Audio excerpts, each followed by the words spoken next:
early on the jump, and sometimes we're a little late on it. Uh, but we'll let Will set it off and kind of give everybody the idea of the concept of dream building and how to apply it, and then we'll talk about it.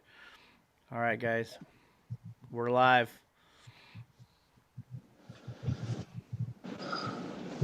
Welcome to the Frequency Control Podcast. I'm not sure what episode this is, but we're getting up there, every week now. Today's subject, we're talking about dream building. And it's no coincidence that dream building has been the last 3 videos we did in a row. I'm about to tell you the same exercise I've said in the past 3 videos in a row, just naturally by accident. The past 3 episodes have been about dreams, building your dreams. Even the Chi Vein ended up to be about dreams. So that just goes to show you how important it is to exercise your mind to think bigger. I want to show you, like, today's episode is dream building, right? Here, check this out. So this is what where's my camera? Dark as fuck. So look, you can't even see the pictures. Anyways, I got a bunch of pictures laid out that for some reason I can't pick up. But anyways, I gotta turn it around. Anyways, dream building. Okay. Well, I wanted to show my picture, but it didn't work. So basically the concept of that is a dream board, right? Yeah, Damn. yeah. No, not the dream board. My at least my concept of it is the dream board's one thing, but like a dream board's if you kind of know the dream to put on the board. But dream building is what if you're not sure what it is you want, and it's a way to kind of build what you want and really kind of going board. dialing it in what you want, and then you put it on a dream board and you can kind of map it out. Pretty clear. I'm 100% clear what I want. You are, but we're trying to teach everybody else. I was excited for today's episode, man, because I wanted to sit and just be looking at this shit all the time. Hey, Will, you got your own printer, or what? Where are you getting all these images? I go and, Staples. Hell yeah. So you actually go get those. So this is a tip for everybody out there. Go out. I go and I print this shit off. I go and I print this shit off so I can hang it, put it in my book, and look at. We're doing a podcast on dream building, and I got all my pictures here of all the type of fucking homes and expanding my mind. Ooh, I like that fucking staircase. And I walk through there. There's the kitchen, and then the music studio through the secret wall. Back here, I see it. Ooh, we're chilling out, hanging by the pool, and it's just bright as fuck in the back. You can't see any of this from the front. Just expanding my mind as much as possible and getting excited about it and just making me fucking feel good. Okay, so that's a good thing, and then we'll talk drawing. And I think about Roberto before we get into the concept of the whole thing. This is kind of a little bit haywire, but Roberto showed a picture where he drew everything, which is kind of like writing something. I noticed Lane Staley from Alice in Chains. He drew himself before he was a famous, legendary singer, rock star from Alice in Chains. He drew himself and what he would look like in that form. And there's old sketchbooks where he drew himself and how his jeans would be ripped and the ultimate concept of what he thinks a rock star looks like in him in that setting. And funny that he manifested that later. So let's talk dream building from the stage that you don't know your dream yet, to identify what this specific thing is, i.e. Roberto had no fucking clue until all of a sudden one day he comes down here and all of a sudden, bam, he goes, oh, fuck, now I know what I want to do. Yeah. Right? At least some aspect of that, Yeah. And one of the things that helps me, and I'm actually working on now, and I've done a few uh, over the course of my personal development stuff, my personal mastery stuff, is sitting down every year, every so often, and writing down a 1 year vision. And that 1 year vision is, where do you see yourself from now in a year? And do it in a third person form. So you're speaking about yourself. So Will to be talking about Will in a third person, but really be in depth with it. You can see it, you can feel it, you can smell it, you can be very descriptive about it. Um, and that's a good place to start, man, because that's, if you have major goals and you feel like you just can't really narrow it down, that's a good place to start, because you start being able to write it down and you're in touch with it. You're writing it down. It's in your head. And what's crazy is the more you start writing, the more you start seeing it. And then eventually the more you write it, you see it, you feel it. And that's where I would kind of steer people to start with that, do a 1 year vision, but be very specific with it. And the beautiful thing about it is you can play around with it. I mean, if you got dreams, go big, and that's a good place to start.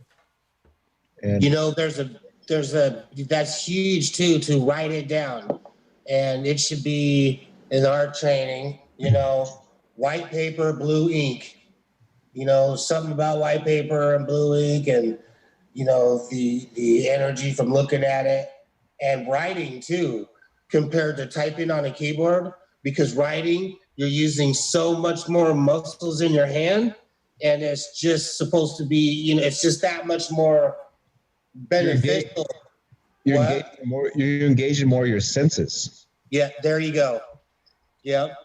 So that's huge, writing. Not that typing's bad, but you're only using, how many muscles are you using typing compared to writing? You're using so many more. So the benefit is, exponential there, And I love seeing all the pictures that you have, Will, because I went through that streak a few years ago where I went crazy, man. Like, I don't know how many cartridges of ink I went through my printer, but right, everything you can think of. And just this year, I dwindled it down to, I think I got 1, 2, 3, 4, 5, 6 different things up there. Right. Just as I become more focused and more, how should I put it? Like, I know exactly where I'm going. I've cut out a lot of excess stuff. So I'm just more focused on exactly what I want. Me too. But what you're doing, this kind of shit's exciting for me because all I want is this Jackson compound. That's all I fucking want. Deuces, and I'm never fucking leaving. I have a home and never leaving. So this kind of shit's inspiring to me, to look at this shit all the time. It just makes me feel awesome. Yeah. And it's a great way to start. It's a great way to start because you don't know what your house is going to look like until you start seeing all these amazing, beautiful homes out there. It's like, oh shit, I like that staircase. I love that pool. Oh, I love that bedroom. You know what I'm saying? You start putting it together and it's love that fucking sunken living room right there with the windows. And here's another trick too, is you got to get shit where you're in the fucking picture. Yeah. You got to get, even though this isn't technically the best way to do it because I'm looking at me in the picture compared to looking it through my own eyes.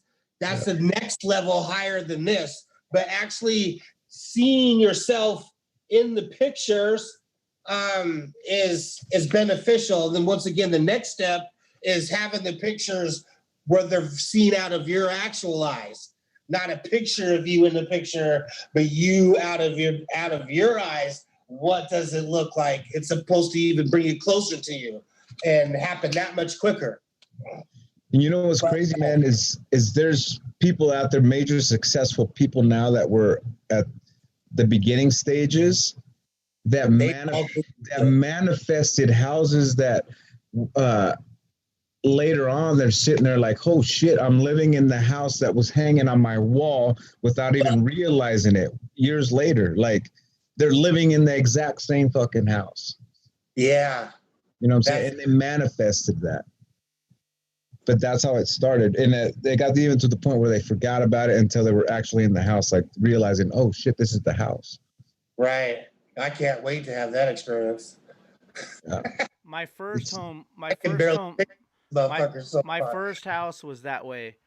I went there on a job site inspection from Lowe's, and I drove down through this neighborhood, and I remember seeing all the houses going, holy shit, how dope would this be to have this badass house? Wow. I'm going to a problem customer, an opportunity customer, and I go in the house, and I could feel it, man. I'm like, well, maybe like 5 houses like build up, from a small little fixer upper and then get to there. And I was like, man, that's some fucking amazing house. I would love to have that. One of these days I'll have a house like this.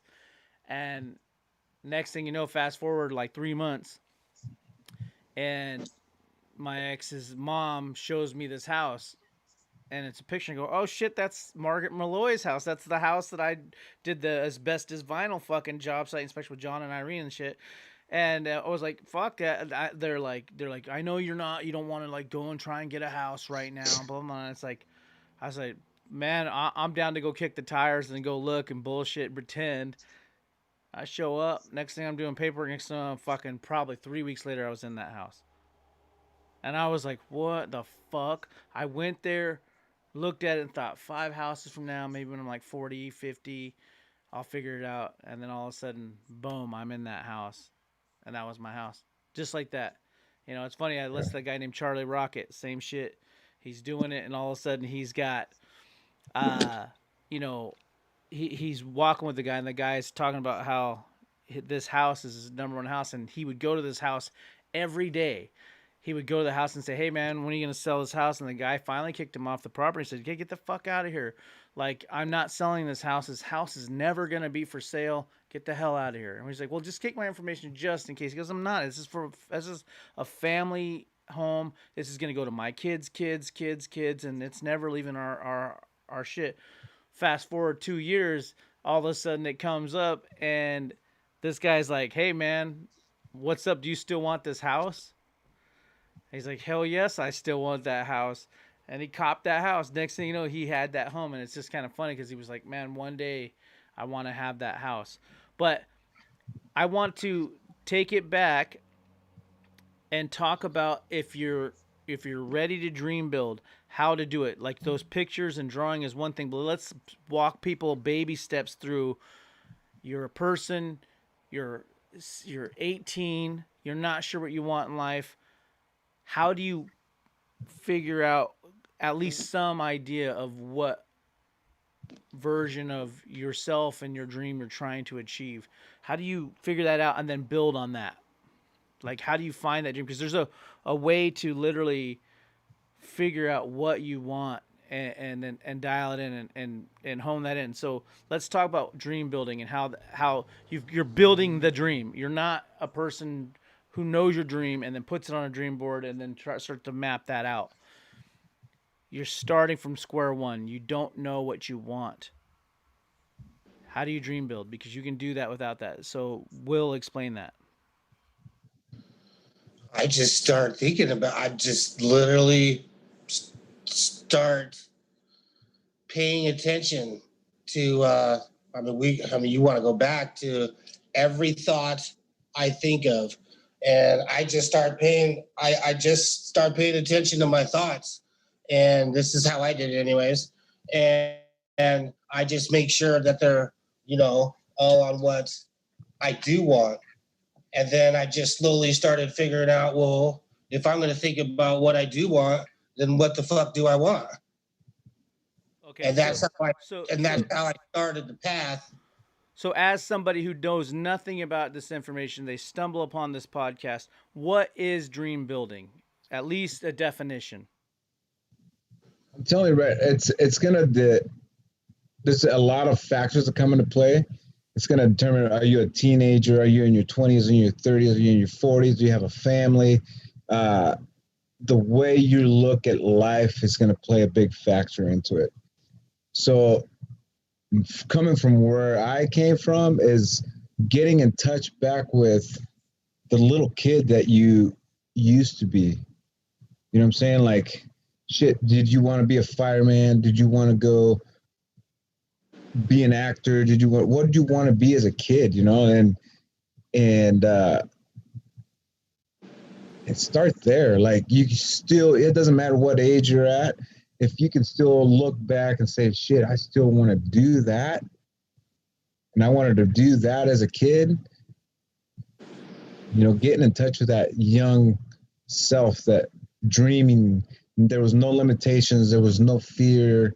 You can still do it. You know, some of us stumble upon our dreams, or all of a sudden it's like, oh shit, this is it.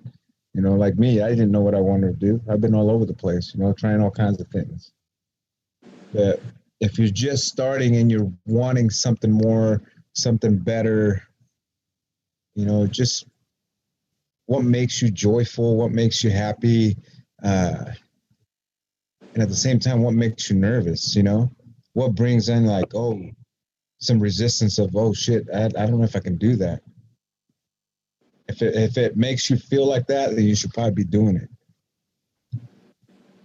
And if there's a little bit of fear, a little bit of like, oh shit, I don't know what's gonna happen, you know, that's that kind of stirs up those emotions for you. Oh yeah. But You know, I don't know, man. Like, even for me, like, what helps a lot is, I talked about the 1 year vision, the writing, the journaling, but another side to that, and I've seen a lot of things come alive for me, is like meditation. Through meditation, and just grounding myself and calming down all the noise in my head and seeing past all the bullshit, the daily grind stuff. Within that, I start seeing clearer, you know, through meditation. And but I guess that's more helps you more than gets you started, you know. yeah, it's more just, you know, dream building. It's more just really starting the steps of finding out, you know, what you enjoy doing. What do you like?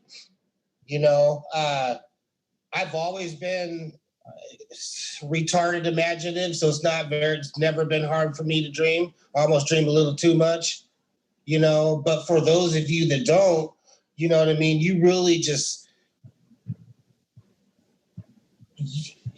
well, you have to take 100% responsibility for your life first. And as soon as you do that, then everything will change.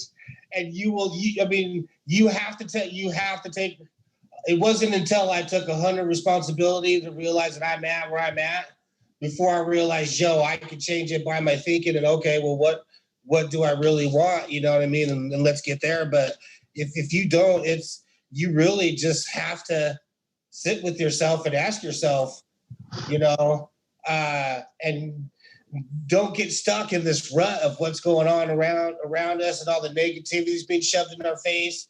You know, people are losing their jobs and not wanting to go back to work, you know, or it's like, you don't have to be stuck in what's going on. You don't have to. This would be the best time to figure out what else you wanted to do, when you can go a month without paying rent. I'm not now, but you know, I mean, this was the best time to go after your dreams, when everything is shut down and the playing field's leveled for everybody, you know. But as far as, we want to keep it, I guess, on what dream building is, but you know, I'm not sure what, Robert, you're really trying to get out of it, but it's vital that you sit with yourself and my thing is what this. point were you trying to get? Yes. Well, we're here's my thing. I want to just make sure that we go forward with these podcasts is more, a little bit more sidebar for us, but we have these topics and we never really talk about what that topic's definition is, and we just kind of expand on it, and we're expanding on something that nobody knows the actual main thing. It's my thing is, what is dream building? I still don't know, based on if I was an outlier looking at this podcast. So I really want to just make it clear for everybody, what exactly is dream building. We know right now, I just want to get the first step in there, because we know what that is when you apply a dream board. Once you know your dream, now we can take you through the steps of next logical step, chief aim, then your actual dream, and things taking you towards that.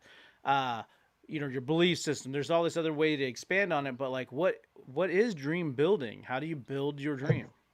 I think even dream boards is part of dream building, because in reality, we think we know what we want, but until we start taking the necessary steps towards some of those action, towards that, it's a good tool. It's definitely a tool for it, but it isn't it doesn't tell you what dream building is. No, it's part of building your dreams. You know what I'm saying? It's taking a step towards it. And I don't think anybody in this world knows exactly what they want until all of a sudden they just kind of almost stumble upon it, and you wake up and you see it one day. You know what I'm saying? Like, not everybody is born with like, oh, this is what I'm going to do right now. Because you start down the path and it can change through that whole process. It's like it's a process that everyone has to go to, or get to, in order to just really start thinking about what it is you want, and being able to expand on that. And if you don't know what you want, then, like I said in the past 3 episodes, there's an exercise you can do that will help you actually start defining your dreams. If you write down on a piece of paper and write this title at the top of the page, what would you be? Who would you be? What would you have? What would you buy if money wasn't an object? And write it down. And the point of it is, when you do the exercise, you can't stop writing. If you don't have any ideas on what you might be your dreams, then this is the exercise you need to do to start expanding your mind and realizing what you want, and start getting you excited about taking a look at these things that you might have on the wayside. Write it down. If you could only come up with 3 things, you need to keep doing this exercise, because the more things you write, the more success you're going to have in your life, the more things you're going to create in your life. You know what I mean? To go wherever you choose you want to go. If you love that job, stay there. If you want more than a job, start doing things to expand your mind, to lead you down the path to get out of there. If you want a car, how are you going to get the car? Go take a picture of you buy that motherfucker and put it on your wall and go think about it every day. But what were you going to say? I guess there's not, I don't know if there's even a definition for it, but it's challenging to think of dream building to me is more picking a goal or a dream and finding ways to manifest it. Does that make sense? So for myself, I just want to look at the shit and just, whoa, I never thought that's possible. Yeah. It doesn't even have to do if I wanted to achieve. Oh, sorry, go ahead, finish. Oh, no, you're good, man. You can keep going. Just this type of, to me, this is dream building. I am looking at things that I could possibly, I didn't even know some shit. That type of shit really expands my mind. Like, oh shit, I just wrap that motherfucker in a circle and you can't see what's going on in the middle from the outside. You know what I mean? Wrap it in a circle. Anyways, man. I guess the key thing behind it for me, man, is if you have a dream or if you have a major goal in life, is how are you going to achieve it, or how are you going to manifest it? So a dream board is a tool that you can utilize to get the ball rolling into your subconscious mind and expand past it. So you're trying to manifest it and you're trying to create and achieve these goals. So what are the tools that you're going to be tapping into to leverage that to get to where you're going? Right. And what you're doing, you're using them right now. You're building a dream board that's going to help you manifest what you want in life or what you're looking for to achieve. And there's a lot more other things that we can leverage out there to help manifest that. There's another deeper level too, is, you know, I don't always do this because, yes, this is what I want. I want some extreme lavish ass shit 5 miles up Aniat River that Kevin Cox has to look at every fucking day. but it's not just that. It's for me, and this is a deeper level of this shit. It's creating this feeling. What would it feel like to me if I had this?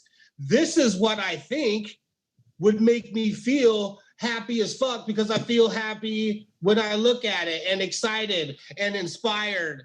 You know what I mean? But I'm, a lot of it too is just get your feelings, really concentrating on your feelings. How does it make you feel? Because here's the kicker. This might not even be what I want. I would just feel good thinking about this. And the more I think about it, I'll let God and the universe decide what it is that actually makes me feel this way. It might not even be this. But that's some next level shit. But you have to start somewhere, right?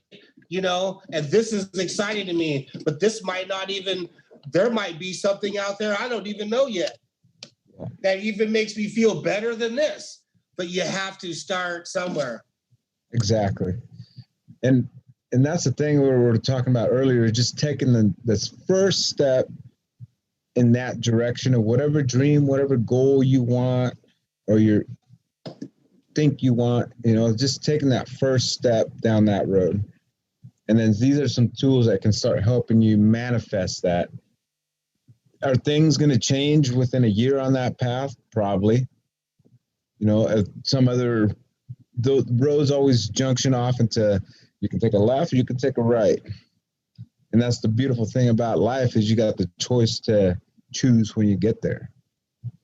And that's part of the journey, man. And that's one of the things that I've learned over my journey is things don't always look like we think they're supposed to look. The way we make them out to be in our heads is like, oh, it's going to be exactly this way. And if you think like that, if you're married to that vision, you can block yourself from other gifts that life might be coming at you with. 100%. It's crazy. And for those of you people that still, we didn't really define it well, again, if you really don't know what you want, again, I'm not going to strive. I've done this exercise over and over. And I started thinking about stuff I didn't even knew I could think about.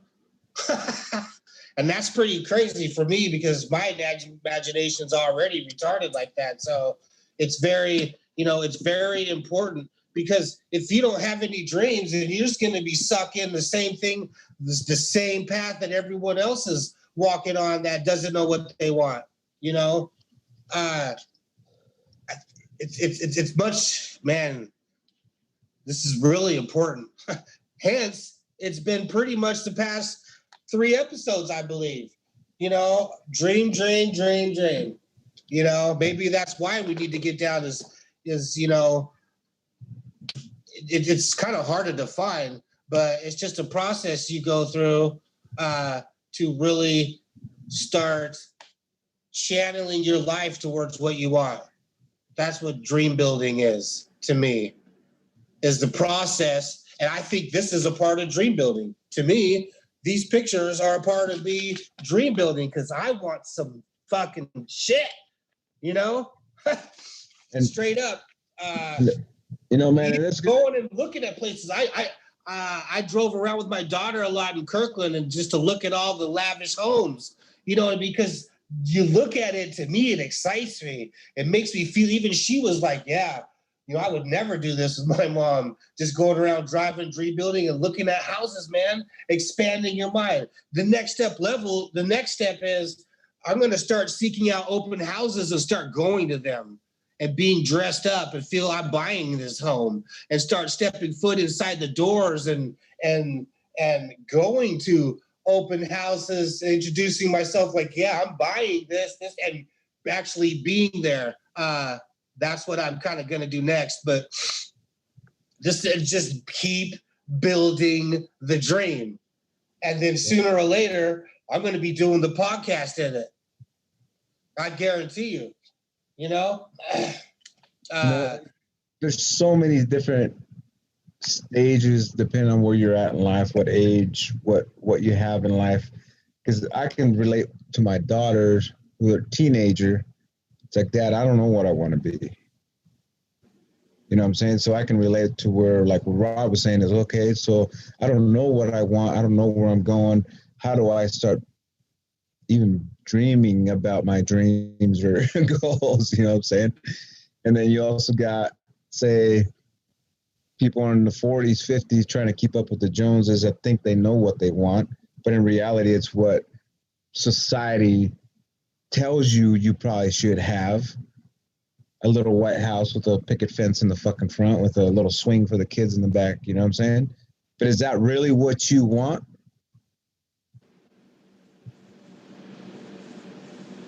You know, so the stages that you're at in life could dictate what you think you really want or your goals or your dreams. But, you know, I go back to get in touch with being a kid, man. Like, you only got one life to live in this world. Why not go after what you want to do? You know, and sometimes you think back as when you're a 5-year-old kid, a 10-year-old kid, you can still go do some of that stuff. Yeah. I know exactly what I don't want in my life, and that was a start for me to get steered away from all the bullshit, all the negative stuff, and then get me pointed into this direction of where I'm going. I said, okay. And that's helped me, one of the things, but I don't know. What do you think, Rob? So I'm thinking because we're all over the place, but for somebody to really follow along with us, we're just kind of talking random shit, pictures, and nobody knows why. But I think a great thing, I was trying to, because I didn't have a solution either. Like, I'm like racking my brain because we don't realize we're so far advanced in our dreams. We don't understand how the fuck we started, right? It's like if somebody asked you the first part of cutting a tree down, Berto, there's just so much you fucking know from the beginning. If you were teaching someone, you would be pissed off at them. Like, fuck, don't you get it? It's, because all these little basic building blocks you didn't realize that you have just from how to hold the chainsaw down to whatever it happens to be. The same thing with us in dream building. So my thing is, we have a lot of people that will be coming along the journey and want to know it. And so I think the best way to explain it is just to give an example of something, i.e., say you're a person and you've always wanted to go to space. Now that's your dream. So you're a person and you really love space. You're fucking infatuated with Mars, okay? Man, that makes you feel good. But in your head, you're like, oh, but I'm never fucking going to space. Fuck, I'll never do that. Well, that needs to be your dream, right? So now that's where these things lie in, that you start taking pictures of space flights. You start watching videos of the rocket to Challenger going up and blowing up, which is a bad example, but like that's the only one I can remember. But of rocket trips to the moon or trips to Mars or wherever the fuck we've been. But you start doing that. You start posting pictures on your wall of that stuff. You start going and getting a telescope, look at the stars. You start going to be present when the next launch to space is, and go there and see that. And there's those things. So first things first is find something that makes you feel a certain way. And in your head, like I know when I was a kid, I wanted to be an astronaut, man. I remember sitting 5, 6 years old, kindergarten, just really trying to map out how I was going to make it to space. I'm in the sandbox with my buddy Danny, and we got wires and random shit. And I'm thinking, if I think hard enough, I'm going to make it to space. Had that dream lasted with me long enough, I would then start to, how do I manifest this? What is this? What makes me happy? So your dream is to be an astronaut, right? First things first, what makes you feel good? You like space. You're like, fuck, I'd love to be an astronaut. But the only reason you keep trying to think of other things that'd be a dream for you is because you don't believe you can do that stuff. So you've got to literally sit there and start to manifest. For instance, I want a Lamborghini. I go and sit in a Lamborghini and I smell the insides. I want to know what it feels like. I want to think about it. In the middle of the night, I dream about how my friends would react to me driving around in this motherfucker, and I got to do it first person from my eyes out, right? But first things first, identify on what makes you feel good, what that feels like. And so say your dream is your dream might not be a career. And I think that's where I fucking struggle is I keep trying to explain it as a career. Your dream might just be, I want to travel everywhere around the world. I love how it feels. I always wanted to go to Italy. I want to backpack the fucking blah, blah, blah and live in the hostels, or I want to climb Mount Everest. Well, then start getting pictures of Mount Everest. So I think this is a simple thing for everybody is to explain like this. Step one, what makes you feel great? What do you think would make you feel accomplished in your life? You have one thing to do in your whole life. Well, I want to travel the world. Okay, cool. Now let's start here. You want to travel the world. We've identified that. Now, where would you like to travel? Let's figure that out. Go through a fucking travel book. Go on the internet. You find Rome, all these really great landmark places, and start putting those pictures up. Then you've built a dream. Now, how to achieve it is the last episode, which is your next logical steps, your chief aims, and these little ways of, okay, well, now how do I do that? Now that's where you start breaking it down into micro pieces. How do I save some money to at least travel there? Right now I work at Lowe's. I can save an extra $200. I can DoorDash. I work at Lowe's. I have enough to pay my bills. What could I do as a side hustle? I could do an eBay. I could do a DoorDash. I could do Uber Eats. I could do an Uber driving. I could go collect fucking cans. And I'm going to save up enough money so when I have my 2 weeks vacation from Lowe's, I'm going to go to Italy. Right? And then you start chipping away at your chief aim is to go to Italy. Your next logical step is to start collecting cans. So, but the first things first is, what do you want to do? What makes you tick? And that's your dream. And for me, like, mine is, I love making music. I love creating. I like the business side of it. And I've always been an entrepreneur since as a kid, selling suckers. I figured out, fuck, I'll buy a bag of suckers for $10, flip it for 25. Man, I'm buying me a bag of suckers and flipping it at break time at school. And then, but it's always been that way. So for me, I was like, okay, I got to identify what it was. And it was very vague. I was like, I think I want to have music placements with Drake and blah, blah, blah, or Snoop Dogg or whatever it is, And then at some point, once you get your dream board, you start to go, no. And you can identify and hone it in. But the beginning person, for instance, I talked to my wife one day. I was like, what is it was when she was my girlfriend. What is it you want to do with your life? What makes you tick? Because I'm always talking about what I want to do. I'm working with Snoop Dogg at the time. And she's like, I don't know what I want to do. I just want to be a mom. She didn't even know. But then all of a sudden she found a passion with skincare, and now she's a business owner. Now she's got she's blossomed into this new thing. But the first things first, what makes you tick? What makes you move? And then start to put pictures up of that stuff. But I think, and the biggest thing is just identifying what you want and then starting to, like Will had, put pictures up. But the first things first. What makes you tick? What makes you move? Start putting pictures up of it. Go to those events. Again, my first dream home. I had it was my first fucking house at 25 years old. I had my dream home at 25. My first home. I walked it. I smelled it. I said, fuck it. I went and kicked the tires. I walked around. I pretended that I was going to be able to get this place. And the real estate agents walking me around. I'm like, yeah, I got the money for this. I'm like, I fucking no way on earth I have the money for this place. Just because I played the role, fake it till you make it, all of a sudden I had that house. And I'm talking max 3-4 weeks later, bro. Whatever it takes to get through all your paperwork and all that shit. I was in that home. That was my home. I built a bitchin' studio in there. It was the most surreal shit on earth. You know what I mean?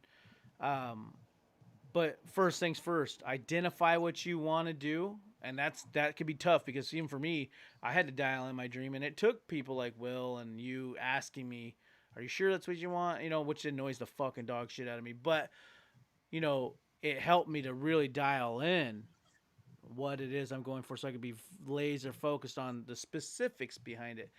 But again, what it makes you tick, what makes you move. Say you're an 18-year-old kid. I want to be a comic book artist. Okay, cool. Start putting fucking comic book posters. Start going to comic book conventions. Start looking at a lot of pictures. Start reading a shit ton of comic books. But that's your dream building exercises. Is, you know, going to if you want a Lamborghini, go to the Lamborghini dealership. Sit in the fucking car. Test drive that shit. And then your mind will start figuring out ways to get you that Lamborghini. I have a question. When you got your first house and that lady was walking you around, how did it feel when you were in that place? When you were in that place and being in that person you technically really even, you know, I don't even want to say it like that. You know, you might not have arrived to where you were thinking, but how did it feel when you were walking around like this house is mine? For me, and everybody knows me like this, I think if it ain't big enough, it ain't big. Don't fucking matter. For me, it was big until I got in there. And I'm talking the split second I got in there. I didn't even get the chance to breathe the air and appreciate it. I was just like, this feels natural. This is me. I didn't feel like, oh my God, I'm melting, because it wasn't $1 billion. So really, for me, I kind of felt like this was the natural progression for me to be in that house. And then I was just the role of that person. I didn't have this like, oh my God, I'm jizzing all over the place. I'm fucking made it. Like I had thinking I'm going to make it there. There might have been a split second of fucking, hey, dude, we're going to be able to get this place. Holy shit. For 2 seconds, you know, but for me, it almost was like you just fit in there. It's just kind of probably like Bill Gates or Jeff Bezos is just kind of like, yeah, they're billionaires and they're like, well, this is kind of the role. They've been doing the work. They're in it. They're living that. You know what I mean? I don't think that, you know, Jay-Z every day is going, fucking A, I made it from the bottom. It's just part of him now. And he's not sitting there going, fuck, this is amazing. I'm sure it takes him to take time out, sit back, and have to be grateful and show gratitude and be like, wow, I can't believe I made it. And some people are better at that. Some people are better at just going, wow, I'm creaming all over myself. I made it. But I didn't do that. I just that felt natural to me. I was in the house. I had worked for it, put my credit up, did all the paperwork. I didn't feel any special type of way. I guess that's what I'm kind of getting at, is everybody's at a different point in their lives, whether it be age, whether it be success, if you want to call it that. You know, you might already have a house, you might already be wealthy. Maybe you're just getting out of prison and you're just trying to find an apartment or buy a car. You know, you're on your own journey in life. So you got to look internally and say, this is what I want. Quit fucking comparing yourself to everybody else around the world or your neighbors or whoever. That's what fucks everybody up. Worry about yourself. What do you want as a person? Who you are, where you at in life right now? Is it a car that is going to serve you the best right now? Is it a house? Is it an apartment? What is it? You know, as a teenager, if you're just getting out of high school, is college what's going to serve you the best, or is it going into the workforce or starting your own business? You're retired. Are you planning for your retirement? What are you going to do? What's your dreams after your retirement? I mean, where you're at in life is going to play a big factor of what's up. You know, I'm coming from, you can manifest whatever goal or dream you have wherever you're at right now. So pick that, whatever that is, and start using these tools like your dream boards or whatever to help you manifest that goal or that dream. To me, it's that simple. I don't give a shit if it's a Lamborghini. I don't care if it's a minivan that's $1,500 on the road just to get you to work. You know, whatever it is, just start focusing on what that is. And you already know what you want. You know, and we block ourselves from it sometimes because with our thoughts, as powerful as our mind is, it can be our worst enemy or tool that we have. You already know what you want. So you just got to be honest with yourself and look internally and say, okay, this is what I want. I was trying to. What's that? I was trying to get to the feeling like, you know, because Robert had mentioned that he worked at Lowe's and went to that house. And didn't you be like, wow, I want that house? You know what I mean? Or how did you feel? And then how did you feel when, wow, you said, you know, you want this house, and then not very soon later you were looking at the house? So that's what I'm trying to get at, because at some point you didn't even think there was no way you can get the house. But yet your feelings of how you felt, you wanted that house, then you were looking at it, even though you thought no idea how, it still fucking happened. But at some point, how much the house is irrelevant. But I just wanted to see like, maybe what did you do that you maybe not even realize that made that shit happen when you didn't even know.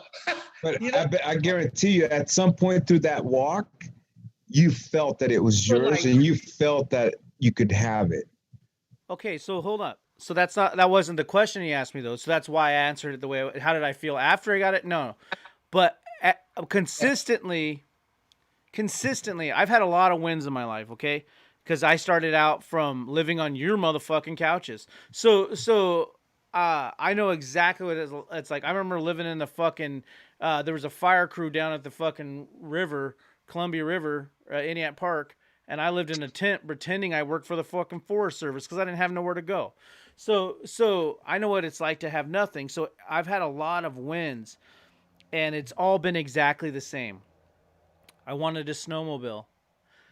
I knew what that would make me feel like. I went and sat on it. Next thing you know, I owned it, okay? And then I went on to a dirt bike, and I wanted the fucking best dirt bike, and I sat on the dirt bike, and then fucking somehow I got it. And the whole time I'm thinking, how in the fuck? I mean, these are only like a year from each other. And then I wanted this. And so the same thing with the house was I wanted the home. I didn't, but again, it's just like these people going thinking, I thought being a billionaire would make me happy, and it didn't. Right. And so, but my point is, I thought I wanted it, and then I got it, and then I enjoyed it. I tore it up on it. But the thing was, the feeling didn't happen after. The feeling was, I imagined that those things would make me feel really good, and I was willing to do whatever I needed to do to get those things. So it was really every one of those stages of the way. I wanted this Lexus IS 300. I remember seeing a guy, Brian. His dad is a dentist dude. He's rich as fuck, you know. At least compared to me living in a fucking, you know, little ass rental, broke as fuck, barely can buy a bed, right? In fact, Rent-A-Center is how I had a bed, right? And, but I remember he's bombing on that Lexus, and one day he gave me a ride in it, and I'm sitting in the back, and I'm just like touching the fucking car. I didn't even know anything about this information. But I'm manifesting. You don't have to fucking believe in gravity for it to be real, right? I was going through the motions. Exactly. I didn't have to, and mic drop at the same time. You don't have to believe in gravity for it to be real. And so for me, I remember I'm smelling the inside of the car. I'm looking. I remember specifically seeing how like the IS300 had this like kind of a racing aspect of it. The pedals that you step on were silver with black dots on it as opposed to a full black pedal. And I remember looking at these things in the car and going, man, this fucking thing sits hella low. Man, oh my god, I'll never be able to get one of these. But fuck, I would love to have one. And the next thing you know, it's like, boom, I have that same exact fucking car, and I felt good, but not like after. It was how I felt how I thought that I would feel to get it, and so it was like, this is the point. This is exactly the point that I didn't ask it the right way the first time, but this is the hugest point for you people watching, is how he created the shit by how he felt when he has no idea how he was. As a matter of fact, he didn't think he was gonna get it, but his feelings were so strong. Well, that's what he wanted. It still fucking happened. The how's completely irrelevant. So then it builds, and it builds even more intensely. Eventually it switched from, oh my god, I'd feel so good with that, to the fact that I felt like will get it and deserve it. And then next thing you know, everything started coming faster. I wanted my next house. I went and got my next house. I was like, I can feel and deserve it. Like, no fucking problem. I'm getting a fucking another house. No problem. I'm going to have, in fact, at the time I had 2 houses at the same fucking time, and a house at the same time, paying rent on the townhouse that was the in between my house I was leaving, and bought my other house. But in my mind, it was like, I can, will, and deserve it. And then you know what? The next thing is I want a street bike. And the next thing, like, for me, it was just nothing could stop me mentally from believing I can get it. And then next thing you know, these are just aspects. This is not like a attaboy or I'm awesome or anything. This is more like the same sequence of events happened from wanting it, knowing what it felt like to have it, and getting it. This is before I knew this information and how to do it as an exercise. Next thing you know, I had pictures of Snoop Dogg. I have a shirt with Snoop with his head and everything on it, and I've been all about Snoop Dogg, and I focused on it. I met his uncles, and then I started creating a goal to get to Snoop Dogg, and I started gearing my music towards it, and I started thinking, how fucking awesome would this be? Next thing you know, I'm with Snoop Dogg. Next thing you know, a song's released on 2 albums of Daz and Corrupts. 2 albums. Yes, it was surreal, and yes, all of a sudden I'm at Red Robin with my wife, and I get a phone call from some random California number, and it's Corrupt saying, "Yo, what up, Playboy? I'm gonna send you the 2 tracks to this." I didn't even know what the fuck a 2-track was, and I remember I'm like telling him, I'm like, "Fuck, this is Snoop or not Snoop or Corrupt, whatever the fuck." Yeah, I gotta go. Like I go outside, I'm taking a call from this guy, going, "What in the fuck?" Trying not to fan out. All the way to the point that it was just I can, I will, and I'll have, and I know what that feels like in reverse, to lose that, because it's not something you can just have all the time. I lost it. I remember now it's like more in my past years been more in a constantly thinking about the deficit of money, constantly thinking about how I need to get this to barely make it, and as opposed to the abundance mindset I had on accident as a kid, and it plagues me. It plagues me right now. Right now, I'm in the process of shifting that back to normal, and I'm getting there because my confidence is getting there. But it's a constant thing, and so if you know these tactics ahead of time, I lost them because I didn't even know I had them. But I naturally was a builder. I was naturally a creator of all things coming to me. Naturally. I just naturally had it. And I think about it from when I was a boy. I purposely would, this is kind of cool to talk about, guys, because I always thought I was weird. I would purposely have dreams. Will, you, me, and Kevin lived in Military Road. I would play Cube 93 on my little clock radio speaker, and every song that played, I would imagine I was the singer singing that on stage, and that I was famous and how everybody looked at me and I had my Lamborghini and this, and I would purposely, like, kind of like people count sheep. I don't count sheep. I imagine myself in a Lamborghini with lots of money. This is how I have been since I was a little boy. I would imagine myself in third grade and a monster truck that was Bigfoot. And Bigfoot, you know, the cargo planes that have the little drop down thing and then they can drop cars and shit out of that thing. But this monster truck had a drop down gate, and I would drive my Lamborghini up into my monster truck. And I would drive through the playground in third grade. And I remember I had Melissa and Jesus, I could almost remember these girls' names. Like the three little blonde hair girls in school, like were like all in there, like sitting in the bench seat of this big old fucking Ford monster truck because the Bigfoot was the shit. And I had all the broads, I had all the money, the whole sewer system was full of my gold and my money, and the whole city under Lake Elsinore, California. And I would go to bed and purposely make these dreams up and imagine what that felt like. So years later, I still do that till this day. I have to do it a little bit. I have to try a little bit more now because it's like now my dreams that where I wish I had that are so close.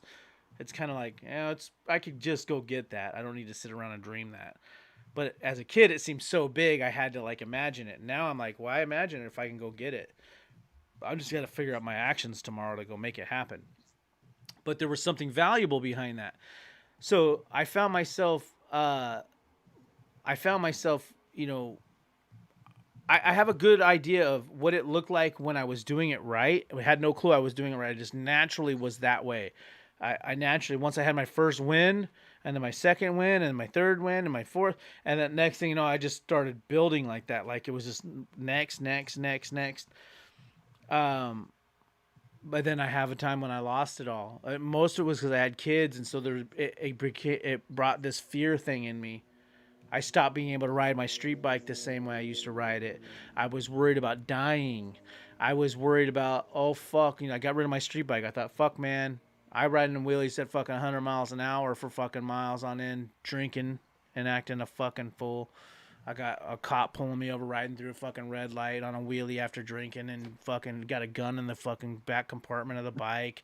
And I'm on my way to go race. I mean, and so I had kids, and next thing you know, I'm like, you know, it put this fear thing in me, and it was this like deficit mindset, this like I don't have it, my, you know, like it's a different mindset. And so there's something to be said about knowing these techniques of dream building and being able to do that, because that will help you maintain and keep going. Because I've catching myself now realizing every time I think about money now, when it used to be how much I have and how much I'm going to get and how I'm going to get that next thing and how dope that's going to feel, to now, oh fuck, man, I don't know if I can make it tomorrow. Oh fuck, what if this? Oh shit, I could just be in ruin.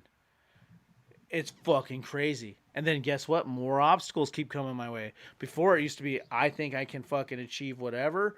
And I'm just, there ain't no such fucking thing as an obstacle, bro. I'm going to fucking just win and have everything in the fucking earth, you know? But next thing you know, you start vibrating all fucked up, man. And all that shit starts coming to you. And I'm like a magnet for it. You know what I mean? I have a bunch of great shit happening, but I think this stuff would be even greater had I not had this. I'm muscling away this dumb shit, right? Where if I can figure out how to focus on my core subconscious vibrations and have that work for me, I'll win a lot better. But right now, I'm fucking muscling it with technique, you know, to keep going the right way. But yeah, man, everything I have achieved has all had the same thing. How does that make me feel? You know, what's that look like? Imagining it, obsessing over it, and then having it, and then being over it and moving on to the next thing. But ultimately, man, you can do it wrong and you can do it right. I've been in both lanes, and right now it's kind of a happy medium. You know what I mean? Yeah, I've had the same experience, man, over since I was a kid. Just being able to manifest a car, whatever it was, you know, material stuff. But I didn't realize what I was doing at the time. And when I started this work, is when it all started. I started waking up like, oh shit, okay. I was actually doing it without realizing what I was doing. You know, so the more people you guys start getting into this work, you'll start finding out more of who you are, what you are, and that's huge, man. Start opening up yourself to your doors to do more, to see more. The breaker for me was I realized I know this shit works because I realized how much of a negative attitude I had, and then everything around me was negative. You know, I got this information. I was like, wow, this shit does work because I'm constantly having negative conversations in my head, and everything around me makes me feel the fucking same as having those negative conversations in my head. And then I got this information, and that's when I realized it. I'm a master at this. It's just from the negative side. You know, I was creating every negative conversation, creating negative people around me, just because of me thinking negatively. It's negative. So I know it works. And that's the day I changed it, like, okay, I'm going to start every thought now is going to be what I do want. You know what I mean? And I tell you what, I would say a negative sentence, and I would realize I said the negative sentence, and I would change it. You know, and I'm still at the conscious competent level of I still have to think about my sentences. You know, I'm not unconscious competence where I'm at the point where nothing but positive comes out of my mouth. You know, I'm still at a conscious competence level to where I have to think about what I'm saying. You know, instead of saying the sentence, I'll just start talking I don't, and then I'll stop right there and be like, no, I don't talk about no. You know, I can't even say I don't talk about what I don't. Man, it's fucking happens so fast. You don't even realize it. You know, so it's so important, man. Let me back up. You know, that's when it changed for me. Is I realized I know it worked because I know I can create negative stuff in a heartbeat. But that also makes me feel good because I know I can create positive shit too. I just got to change the thinking and dig those negative pathways out and just replace them with new ones and start speaking from a positive light. It was life-changing, man. When you realize you're the reason what's around you is around you. You know, you are the reason. But that's also an amazing place to be because you know you can change it. That's what's so awesome about all this material is it's so fucking easy to do. But, you know, people won't even listen to it. You know, it's harder to go to that job you love to go to because you're paying your bills. It's harder to do that than to go and print out some pictures of some shit you might want and start leading you down a different path. It's made to look like it's easier. It's made to look like you can't do anything but this. And that's completely backwards. And that's one of the fears like that I found out through this work is the fear of how you're going to look. People walking into your house or your room and seeing all this shit on the road, on the wall or whatever it is. It's like, what the fuck is that? Just that fear of how you're going to look towards somebody else, your family, your spouse, your friends, whatever it is. And if you have that in your head already, if you're already fearing that, you're already setting yourself up to lose.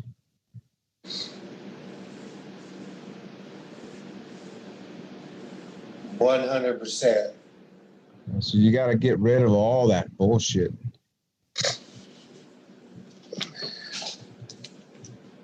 can't be scared of how you're going to look through this process. Even if people think you're crazy, you're wacky, or whatever it is, you know what I'm saying? That's at the end of the day, when you start achieving your dreams and these bigger goals, and people are stagnant and they're looking up at you and you're moving forward, slowly the wheels are going to start turning. People start realizing that you aren't wacky, you're not crazy. You know what I'm saying? That's, oh shit, that's real. The crazy people are the most successful. Yeah. There's nothing wrong with weird or, well, I mean, to a point, right? But, you know, or even what we said earlier this week in our little chatting thing. Great. Oh, now I forgot it. Oh, I lost it. It's in there. What were we just talking about? Shoot. I can't remember now.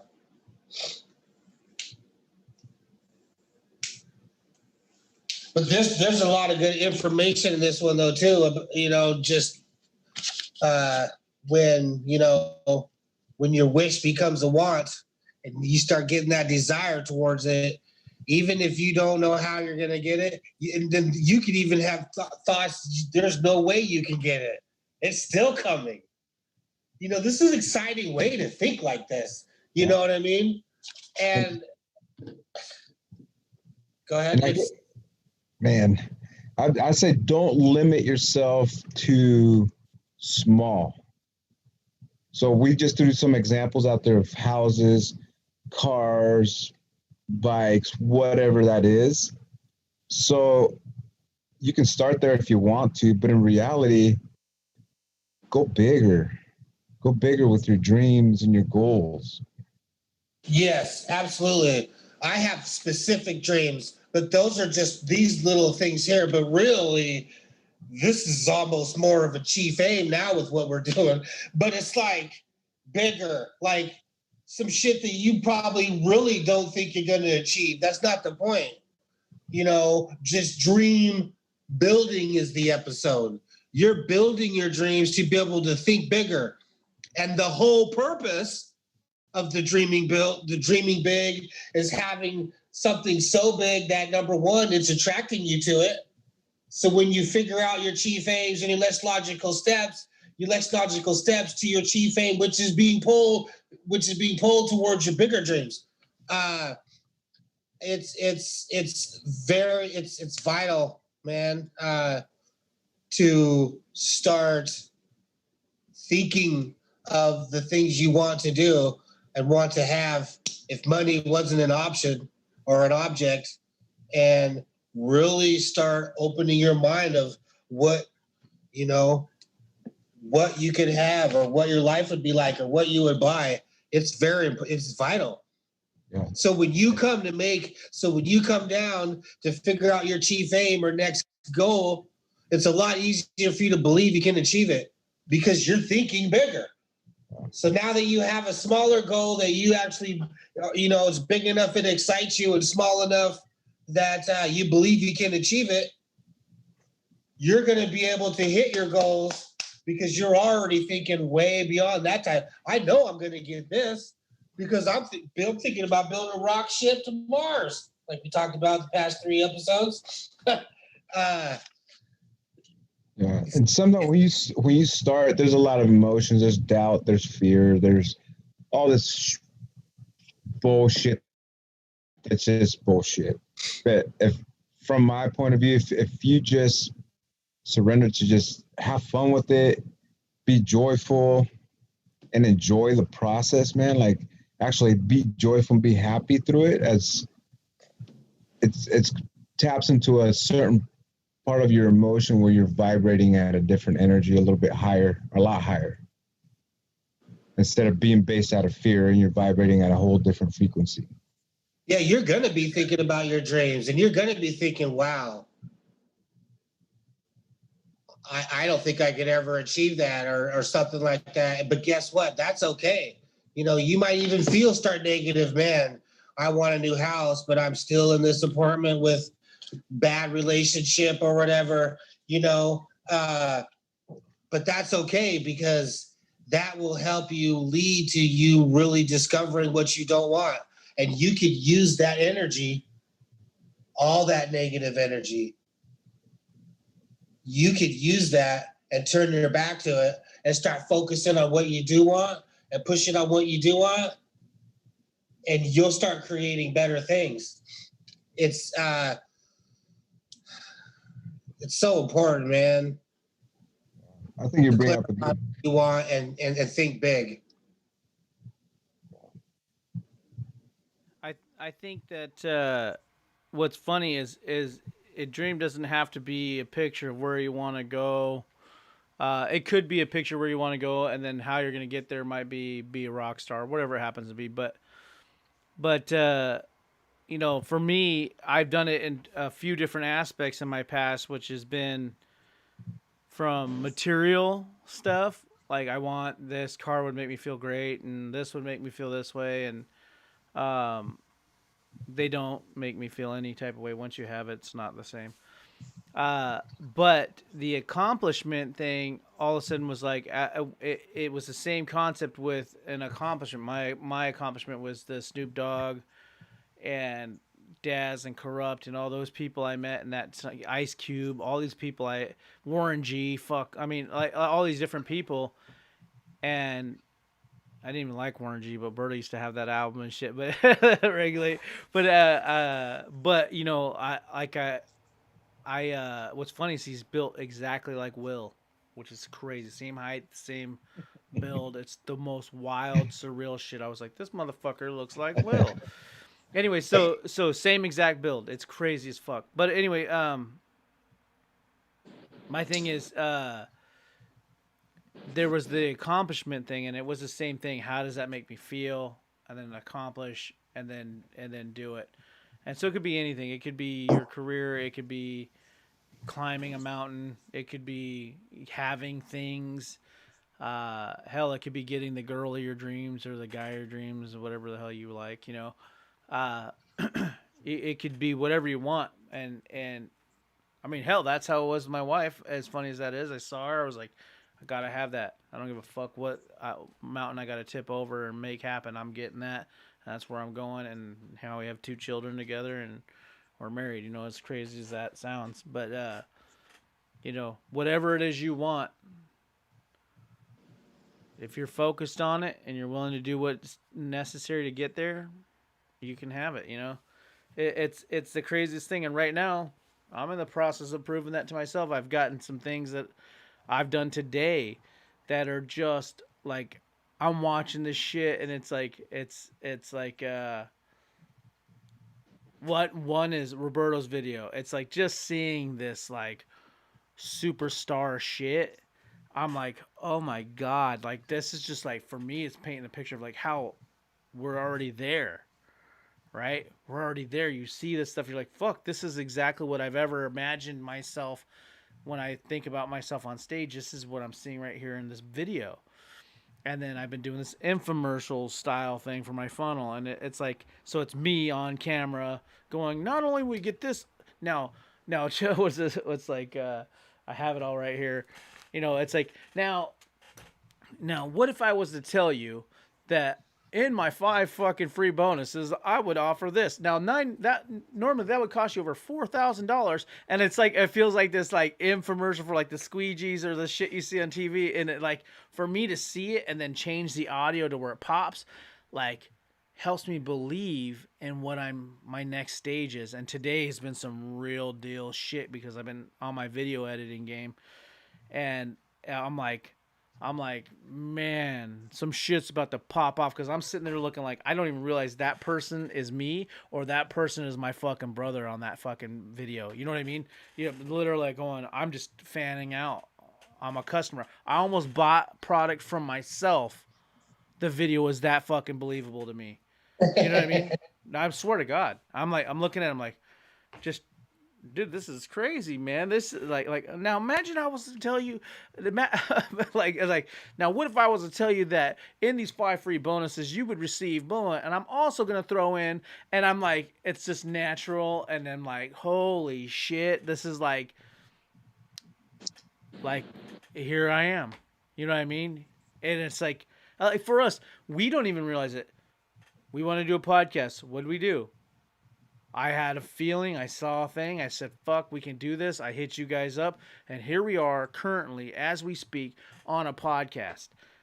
And it's just fucking crazy. Like just to go, this shit's live, we're spreading information, and this is only something to be bigger. So today, so you could do anything you want to do. You put your fucking mind to it, your heart in it, and then you got to figure out how to vibrate it correctly. And that is pictures, smelling things, all your senses. Use every sense you can. Use your counting sheep backwards thing wisely, because you could fucking do anything you want on the earth. I'm about to show everybody this shit too. But my thing is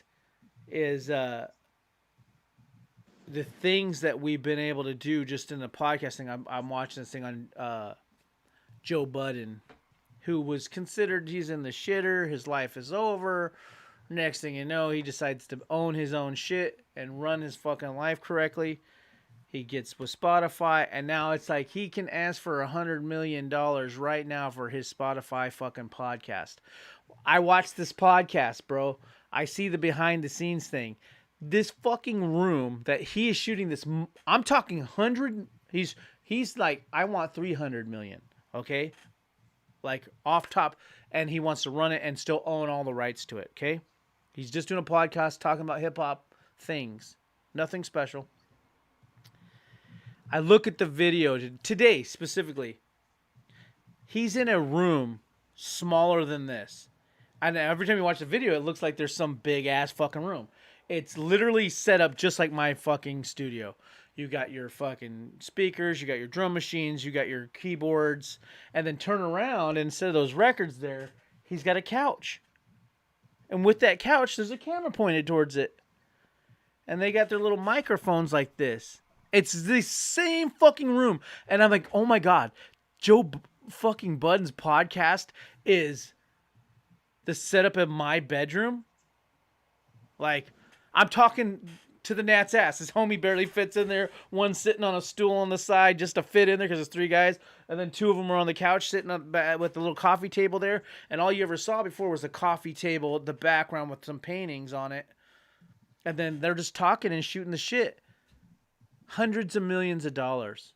Right now he's going to leave Spotify. Revolt's probably going to take him on for fucking $500 million.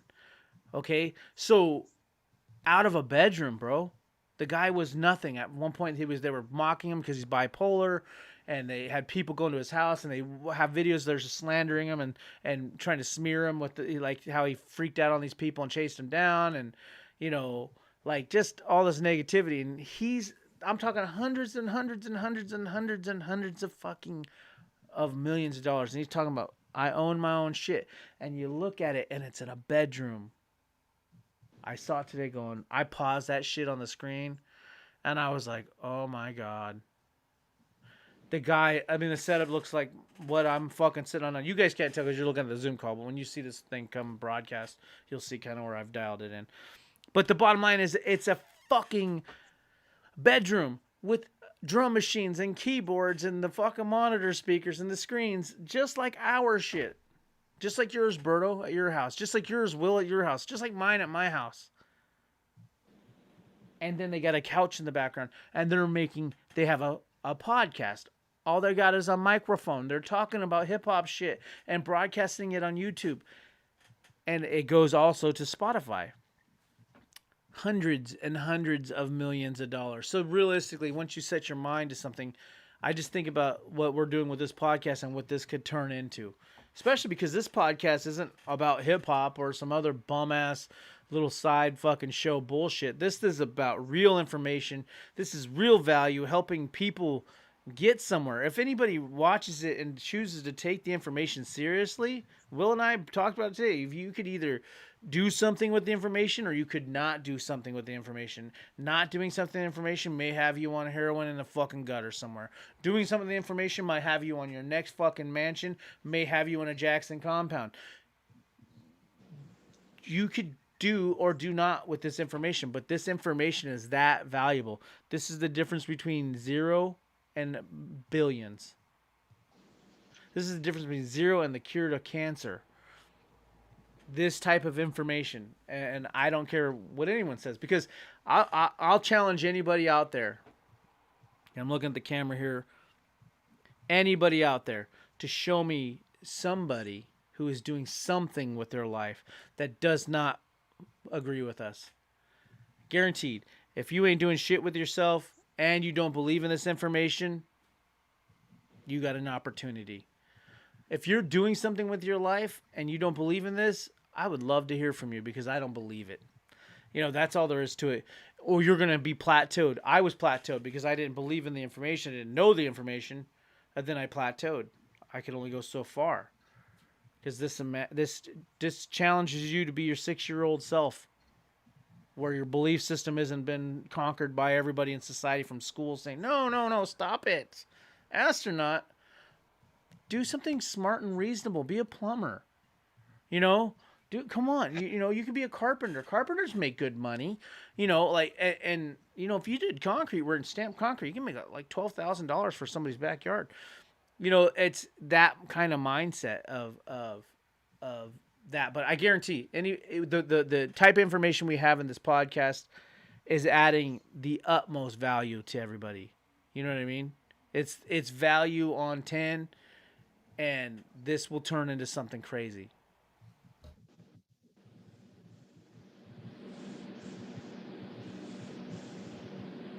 For sure. And we don't even know. That's why this is so cool too, because we're coming out of a place where we are doing this podcast along our journey. Not that we're already like in the places we really want to be and then start talking about it. So, we get really people listening who could really benefit from this, because they're still in the same places we are. You know what I mean? We just happen to be taking the right actions now, following what we want, so this is... We are light years ahead of everybody, because we have this information, we know this information, and we've been working this information for a long time. So if you're just starting with it, you got a journey. So you are along the path with us. Roberto, a.k.a. AWACS, is on the verge of something big in a music career, and plenty of other things. Me, same thing with music.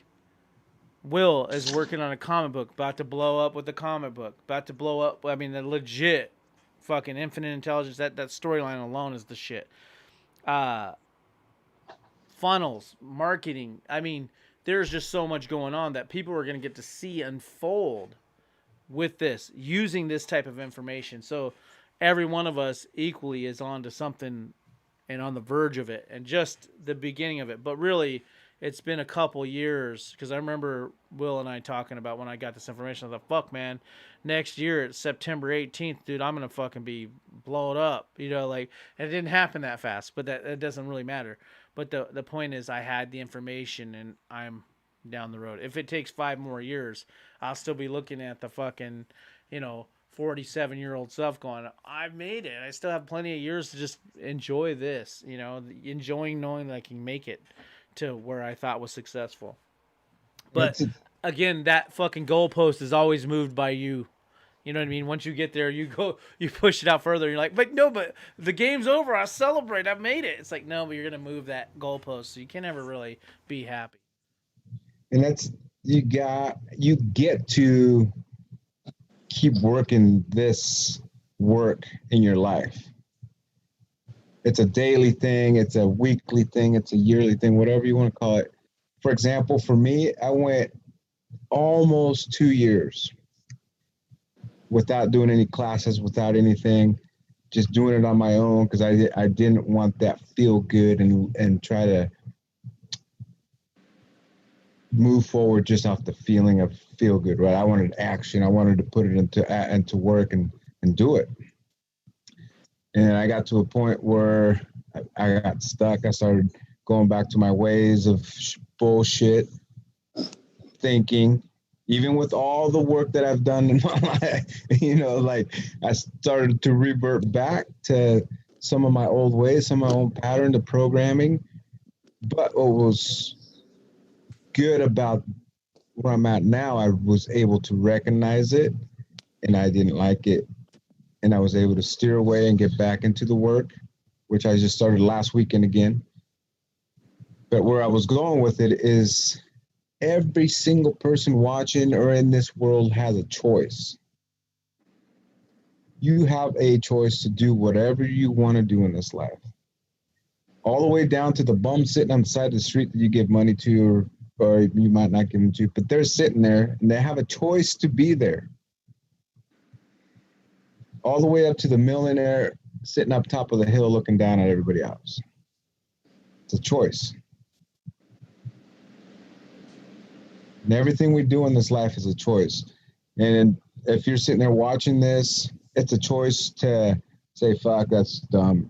Go on down your merry little road and forget about it. That's your choice. But you also, for some of the stuff might resonate, and it's a choice to start getting to work even more. And I'm telling you right now that it's the more you get into it, the more you find out about yourself, the more you're able to manifest, the more life happens the way you want it to by design.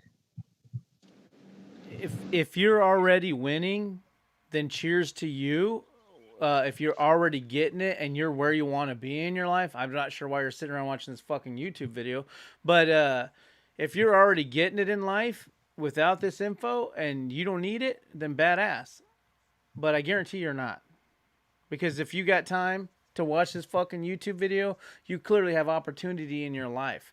And if you aren't where you want to be in life, you need to entertain this. Because what you know and what you've been taught hasn't got you where you want to be. So you need to start looking at this information. So start by reading Think and Grow Rich. Read that book. Look up Your Wish is Your Command by Kevin Trudeau. Look up these things. Clemmer, you can actually go look them up and go take classes and they'll take you beginning to finish and hold your hand through the whole situation. My thing is this: if you're winning already, my hat's off to you. But you're not. I guarantee. Jeff Bezos isn't watching this. Bill Gates isn't watching this video. They believe the information, but they're not watching this video. So if you're already winning like Jeff Bezos and you're already winning and you're kicking ass in life without doing this stuff, then man, you kick ass. But anybody and everybody that I know that's doing something big is on this shit. Period. Anybody. You name them and they're on this shit. Yeah. That's so point on, man. And here's the thing: this information isn't for everybody. I thought about this almost that same type of thing. Either you hear this information and you just are an asshole, just like those guys are stupid, or you hear this information, not that guys, but the information's stupid, or you hear the information and you just don't see it at all, and it's almost like you need to hear it even more, because there isn't anybody that's ultra successful that hasn't gone through these processes and done these steps. Straight up. You're definitely not winning in life and watching this podcast. I mean, you're like, think about it, really ask yourself, am I where I want to be? 99% of people are not. 99% are not where they want to be.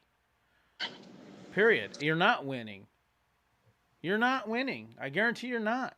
You can be winning, but you're not winning. I know me. I'm a winning ass motherfucker, dude, and I put that on everything I love. I'm a fucking getting it ass dude. Period. And this information is for a person like me. And if you're not into it, then keep it moving. You know what I mean? But this is for real deal people that need to figure out how to achieve something as astronomically massive as they have fucking dreamed. How do I get there? Well, there's information out there on how to do that, and if you can dream that big, you've started off correctly. But guarantee anybody who's like, nah, it's just bullshit. It's like, cool. So go keep fucking being that waiter at your favorite bar and keep it moving, fucking winner.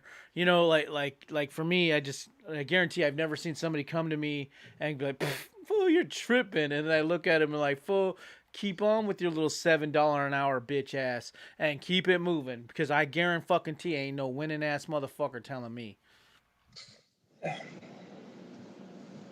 Yep.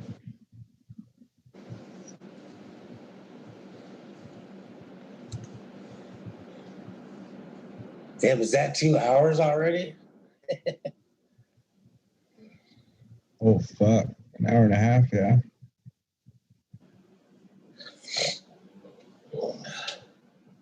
This stuff's really important. Every one of these podcasts is important, man. This is so amazing. I'm grateful for these podcasts that we get to keep talking about this stuff all the time on a higher level. Just that much more. It soaks into ourselves, opportunity to help other people with all this negativity that's being just slammed down our throats. This is the time that people need to wake up and take advantage and realize you don't have to be stuck doing what you really don't want to do. And it's not that hard. And it's not that hard of techniques to do either.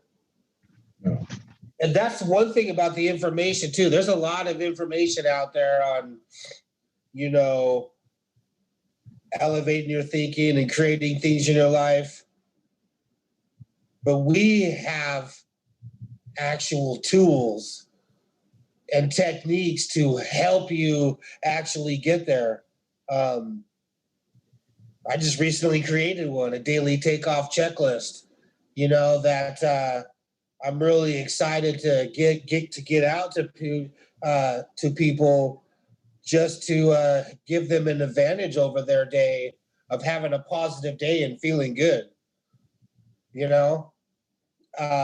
Really excited about that. And, this is extremely life-changing information that we talk about every week. I hope some of the people that start tuning in, can really grab some of the stuff we're talking about, and also creating, a way for you to be able to communicate with us even more. What's crazy, man, as I'm thinking about it right now is September 2018 to November 2018 is when I did my last class. And at that time, my vision, my goals, my dreams were different. And they were different because I was in a different place in life. And I thought I was chasing what I thought I wanted. But it was crazy. And one of those dreams that I put out into the universe was the S&D thing, the S&D ENT. It wasn't even S&D ENT, but I don't think at that time it was S&D. And the music thing and Snoop Dogg, and this is like, I had no idea what my placement was going to be in it, other than support however the fuck it was going to be. And over a year later, or almost well, shit, 10 months later, roughly, is when I actually found my placement in it,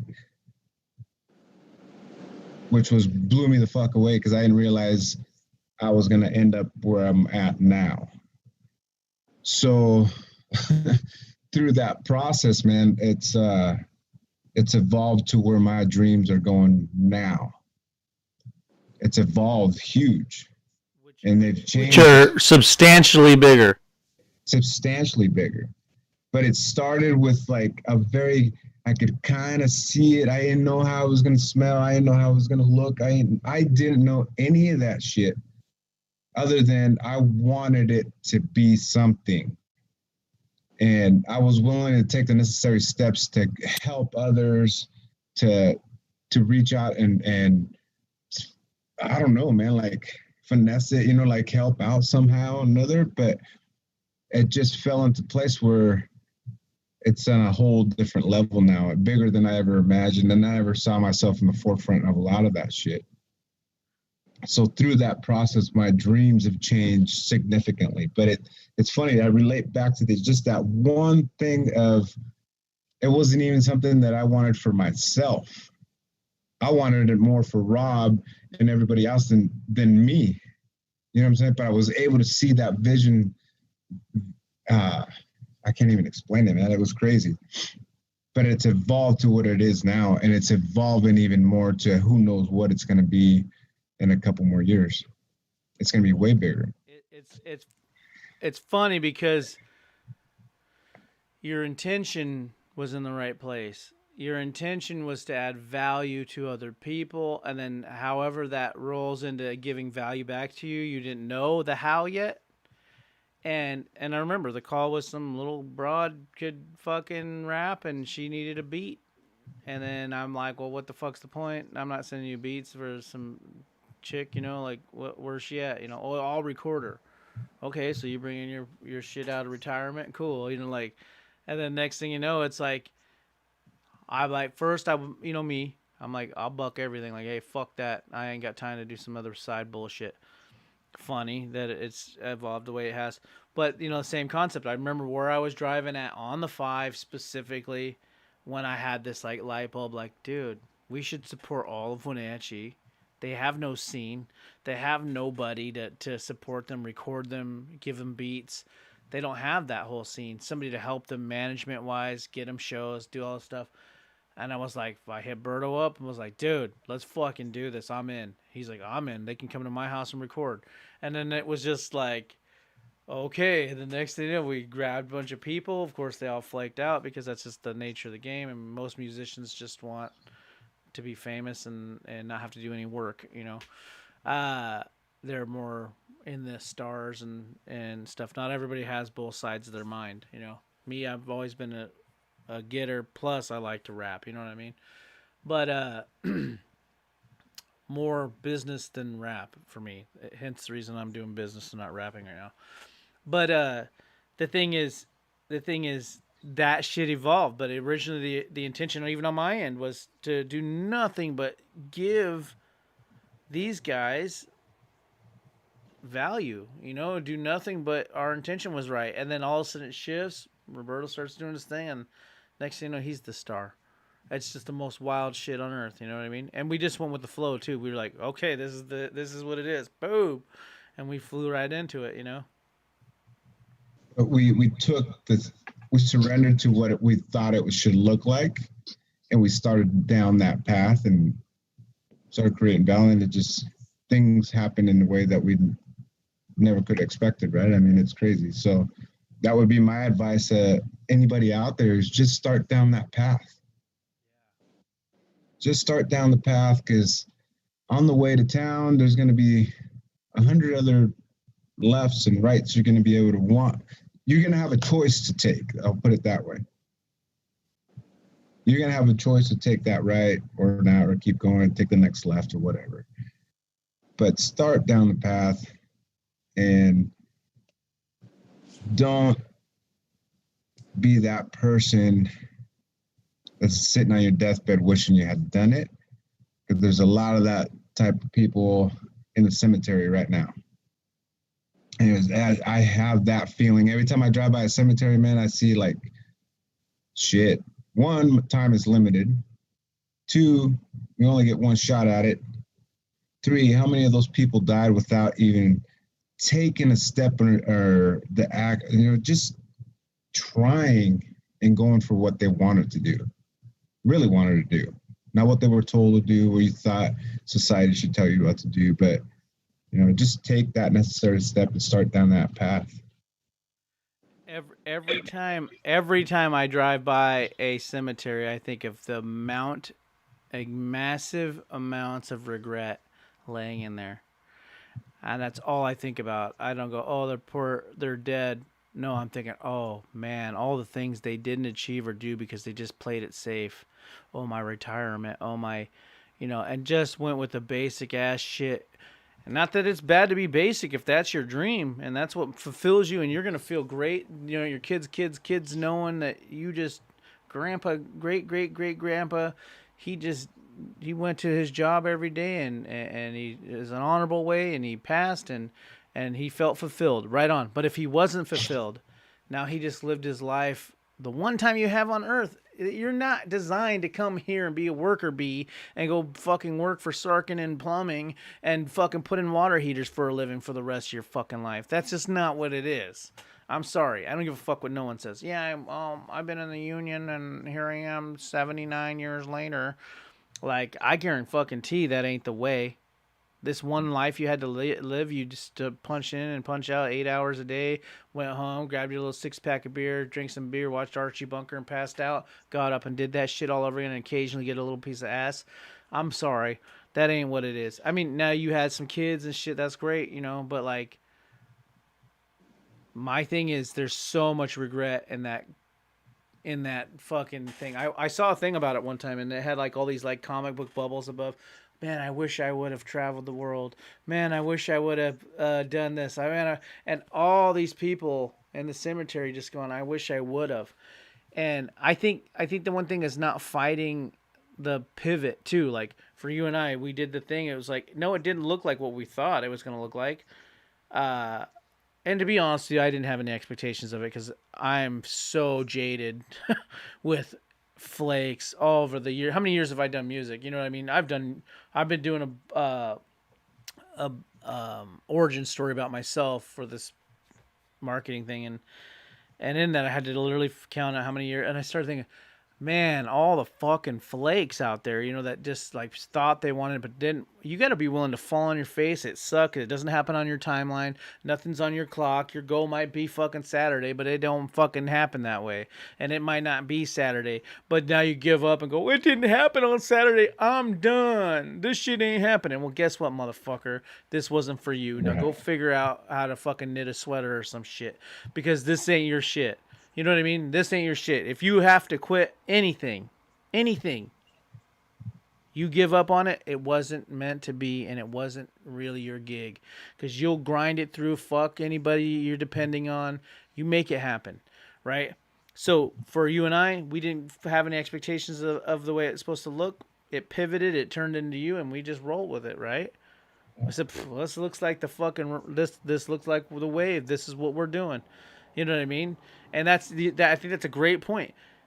Just start down a path, and one, you get no regret. Will and I talked about it earlier. He quit his job, get a decent, what somebody would think is a decent job, and a place, and said, fuck it all. And went for what he wanted to do to better his family, better his life. And like I told him, I said, you know what's great about that is you'll never die in a grave. I told him this today. You'll never be in a grave being, man, what would that have looked like? How would that have worked out? He knows exactly how that works out. And that's awesome. There's no regret there, right? Because one thing is there's good decisions and all decisions are good decisions as long as you're not murdering people and fucking your whole thing over. But I mean, decisions are great either way. Whether you made a bad decision and it fucked you up and cost you a bunch of money, who cares? It's a decision. And if you don't make decisions, nothing happens. And the point is just make a decision It could be the wrong decision, but it's the right decision because you at least made a decision. Most people sit there and fucking him and ha, and then nothing ever happens, and then they die in a car wreck and going, fuck, tomorrow I might start it. I've just got to do some more research on it. And that's the same thing. Pick a path, go down it. It might not look right for you.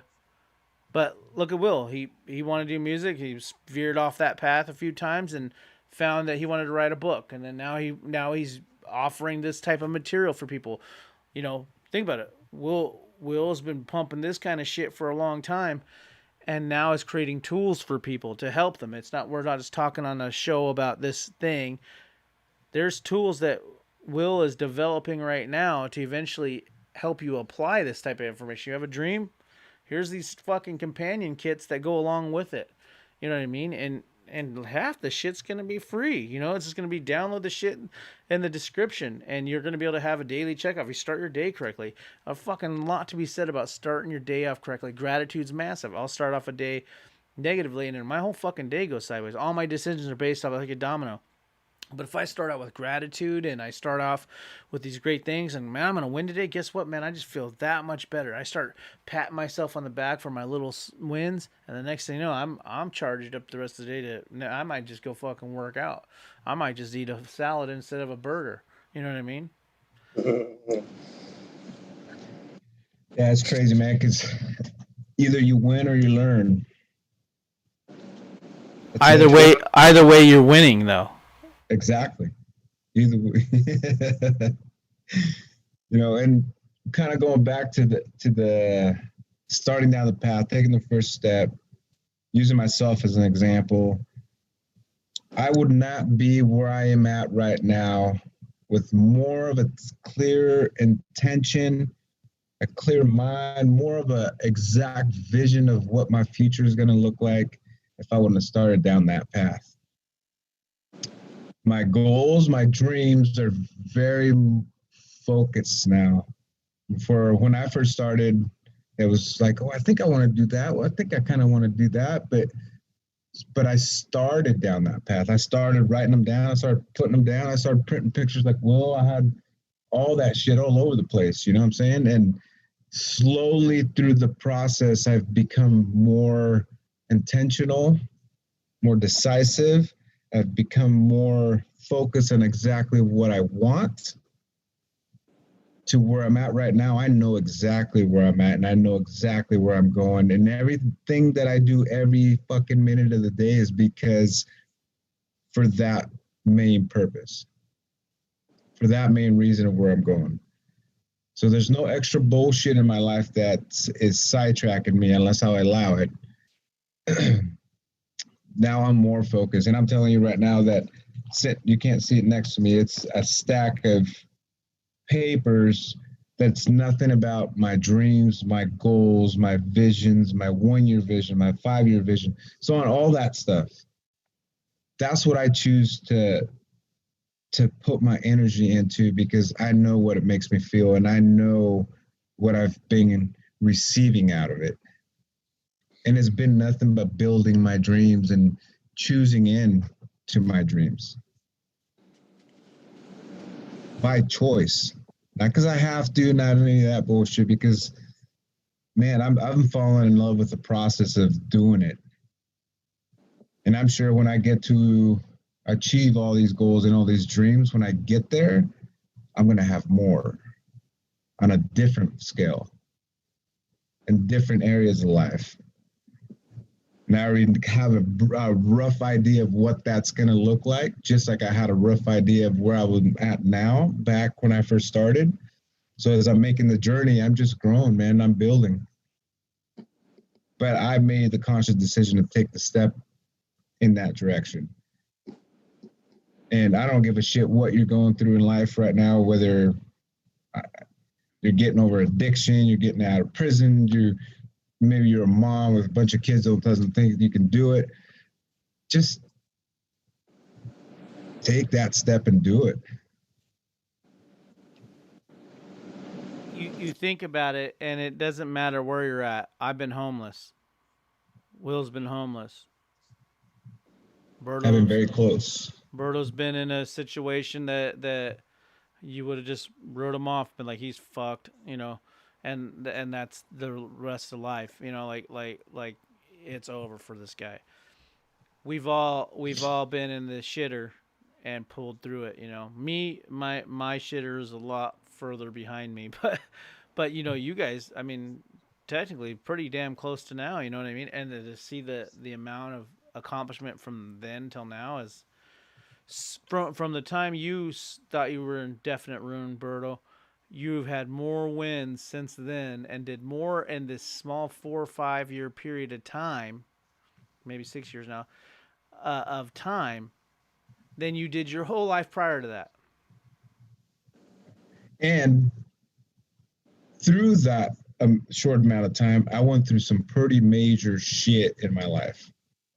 Not was did I just start turning my life towards this direction. As I was going through the work and going through all this shit, I was going through some pretty fucked up shit. And I'm proud of where I'm at, man. It's heavy, and you think about it, like Will, same thing. Like the amount of steps you've made just in a fucking couple months is more than you probably did your whole life. Huge. Crazy. Yeah, definitely dialing it in. You become what you think about most of the time. So you have to pay. What are you thinking about most of the time?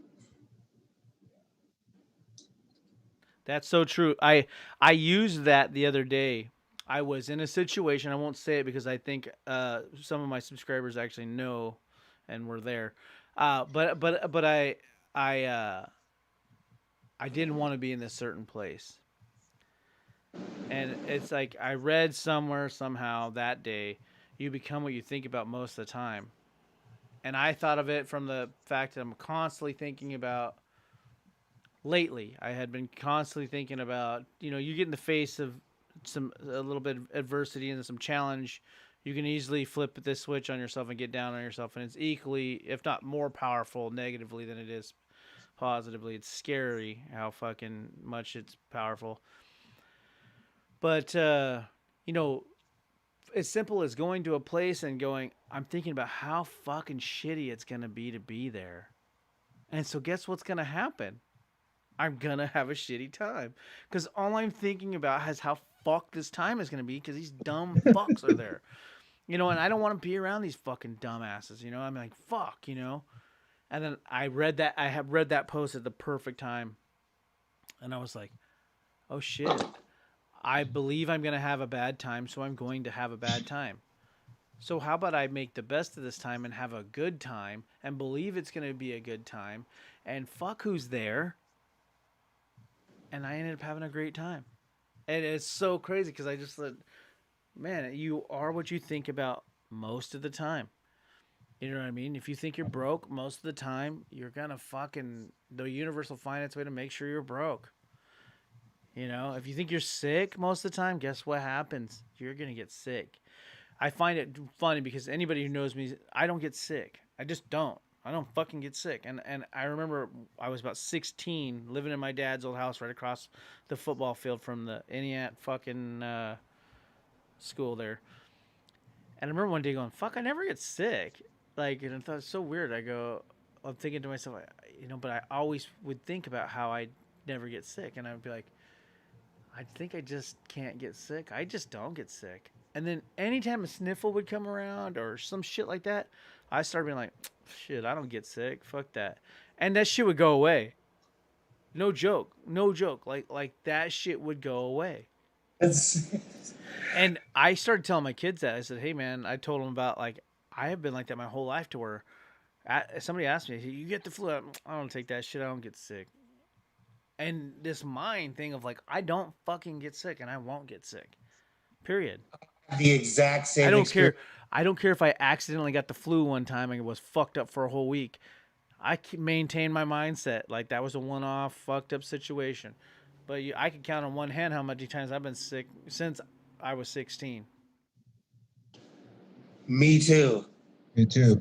I don't believe in it at all. Look, you know, I refuse to get a flu shot because Fuck that. I'm gonna get sick if I get a flu shot. You know what I mean? Yeah, fuck that. I don't fuck with no doctor. You understand? But seriously, that's the truth, man. Nah, I don't get sick. Every time my daughter used to come at me with that, oh, you're not sick. That's all in your head, girl. You know what I mean? It's all in your head. And I really believe that. Oh, man. That's such a good point.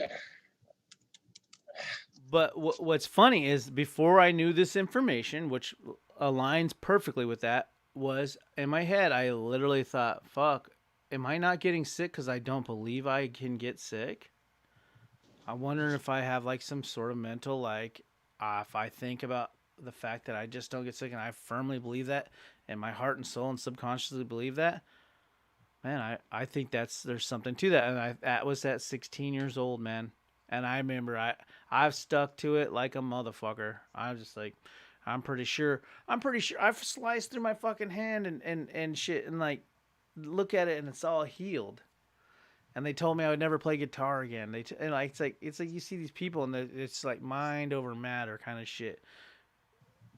Yeah, something currently has infiltrated my system that I got a little stuffy little nose right here. But I know by tomorrow morning when I go to work, it'll be gone. Guaranteed. There's nothing. It's nothing. You know?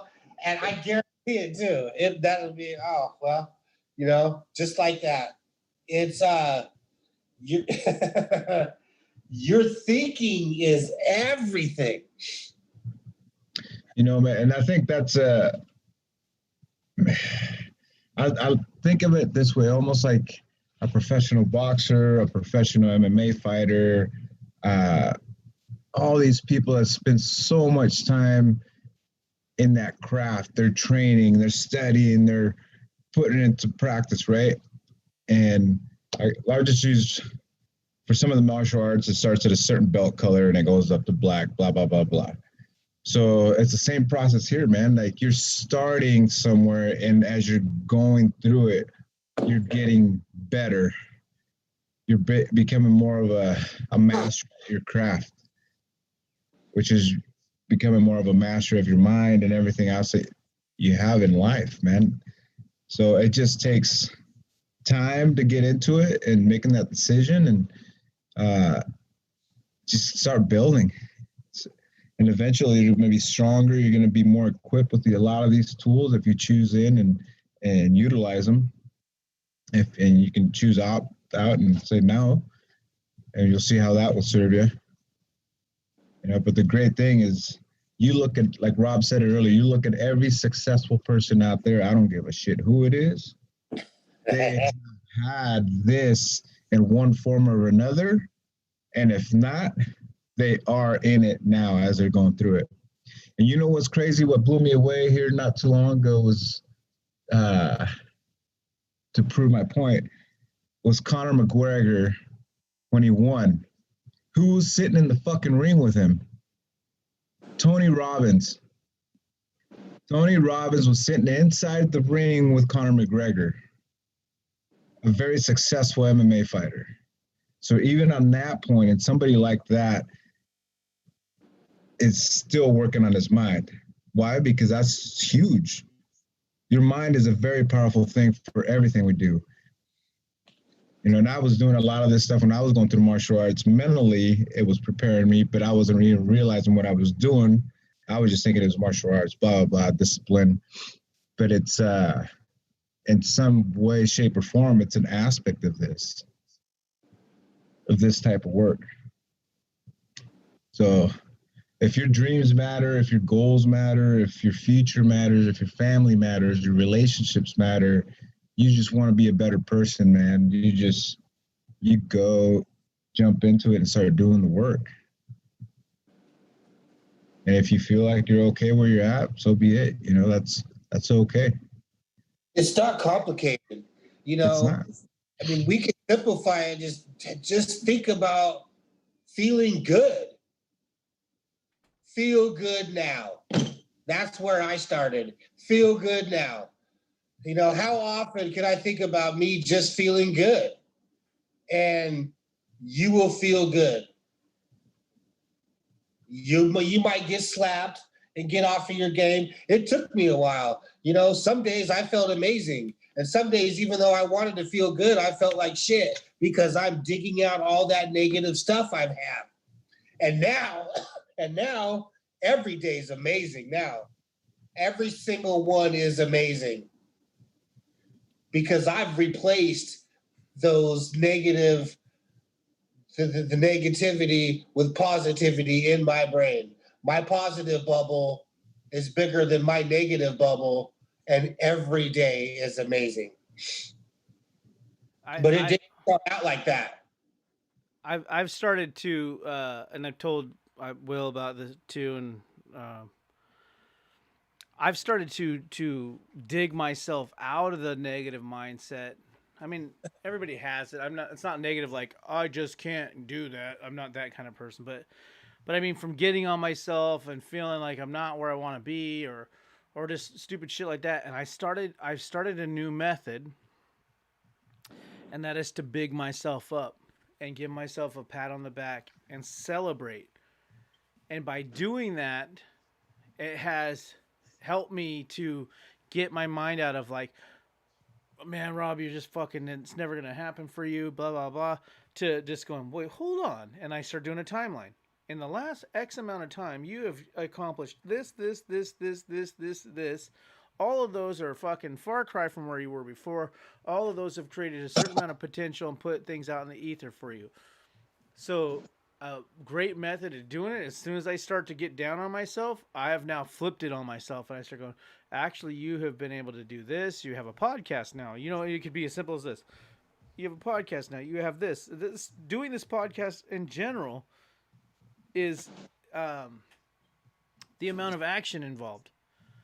Of not just, I could have sat on a couch and done nothing. You know what I mean? Instead, I went and got the necessary things for all this shit, you know, microphones and interfaces, and we already had the cameras and shit, but like the things to the capture devices and the lighting and the things to make the sound louder and all these things, the softwares and testing and fucking it up and showing up. We're here. We're committed. Every time we do these shows, the next day I'm fucked because I was like, I'm so fucking tired. Like, just my next day is completely fucking me dragging ass the whole day. But my new technique has been to literally big myself up and just be like, dude, you have accomplished this. You have this website out. You've done this. Boom, boom, boom. Roberto and you have 3 videos, songs done, ready, about to pop and come out. And once that all happens, and so once I start, I go, fuck, I guess I am some. You've built 3 different fucking eBay pages. You got this money coming out there. You know, just like thinking of all these different things and kind of going, I guess I have. You know, and that makes me feel better. You've got to give yourself some credit for what you have done to keep moving forward. You know, you can't just be constantly down on yourself, you know? No, you got to celebrate your little wins, man. I don't care how small you might think they are. Every win is a win, and you celebrate it. You honor yourself. You pat yourself on the back. All that stuff. Even if it seems silly when you're first starting, it's very important. Because if you're sitting there constantly, it's not big enough, it's not good enough, all you're doing is you're setting yourself up to quit, setting yourself up for what they call failure, basically giving up on your dreams. But I don't care what it is. Maybe you're writing a song and all you could write is one sentence or a few words. That's a win. It's a start. Soon that will be a full fucking song. And then after that, soon it will be recorded. Soon it will be released. You know what I'm saying? Every little step that you do towards your dream or towards your goal, celebrate it. Honor yourself that you even took that step towards it. Because a big portion of the population won't even take the step to try to achieve their dreams or goals. And if you're one of those that are taking the step, celebrate your little wins. It doesn't matter how small they are or how small you think they might be. And every morning I'm grateful, every night I'm grateful. One, for being able to go continue my chase, continue my journey, but also grateful for where I've been, what I've done, and where I'm going. Just the opportunity.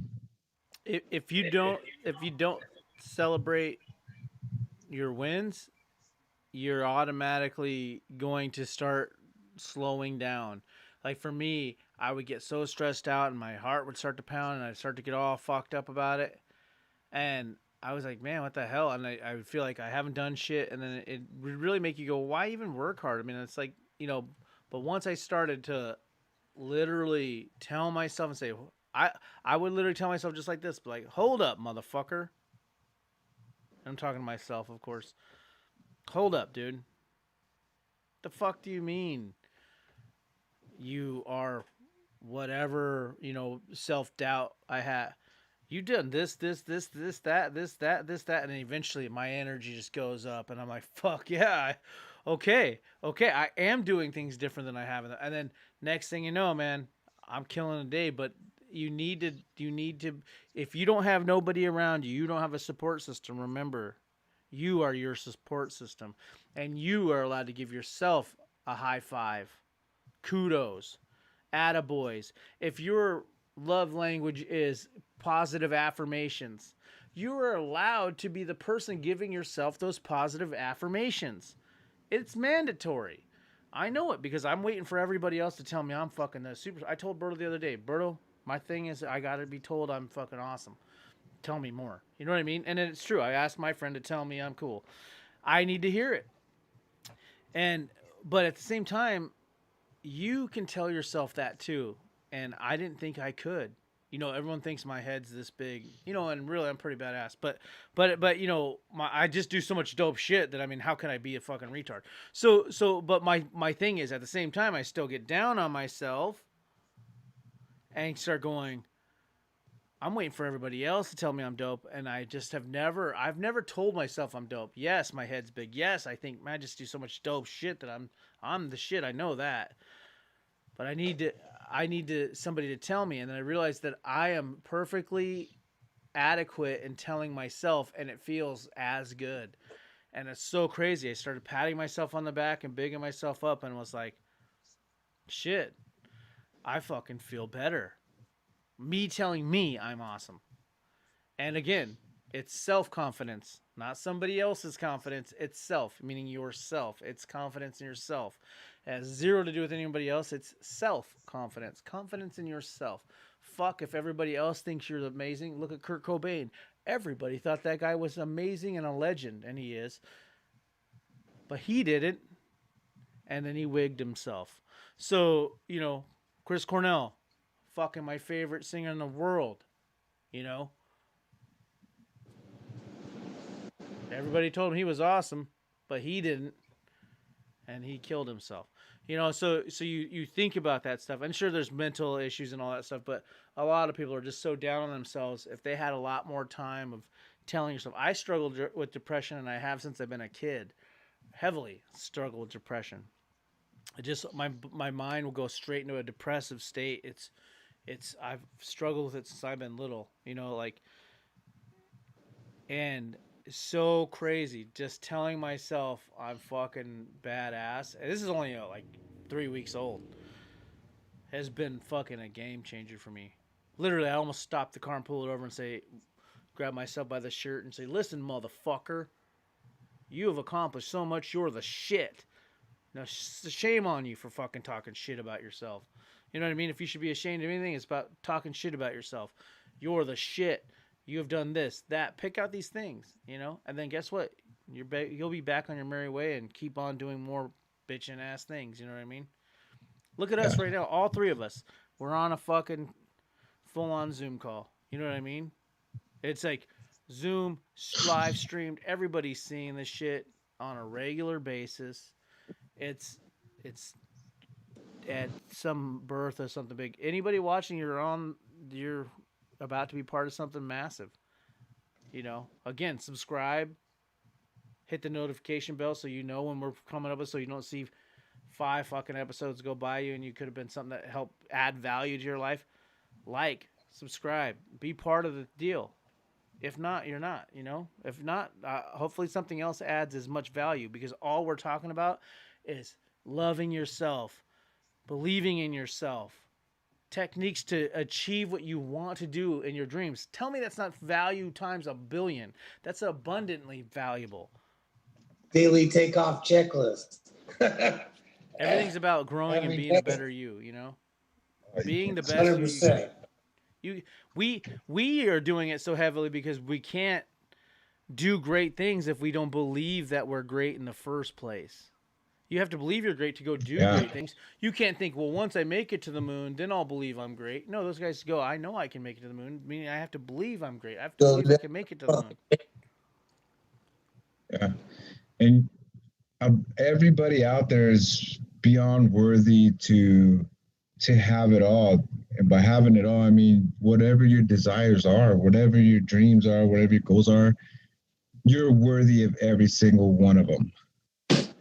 To have it, to achieve it, to be it. You know, man, that one of the things, even where I'm at now, one of the breakthroughs that I had this past weekend for me was I'm still in resistance as far as accepting or receiving. I can give all day long, whether it's positive words, whether it's money, whether it's a shirt on my back, whatever. But the moment it comes to receive or, you know, take positive words in or take, hey, Roberto, you're awesome, or you're this or you're that, money, anything, I still have some resistance going on with it, man. I don't know. It's crazy. So I guess where I'm going with that is as you move forward in your dreams and your goals, you need to be able to receive it, receive the wins, receive the pats on the back, receive it all, man, and take it in with love and take it in with joy, and it's going to move you forward even more. So that is a great point. I think there's a lot to be said about yourself and how you feel about yourself if you can't take positive affirmation.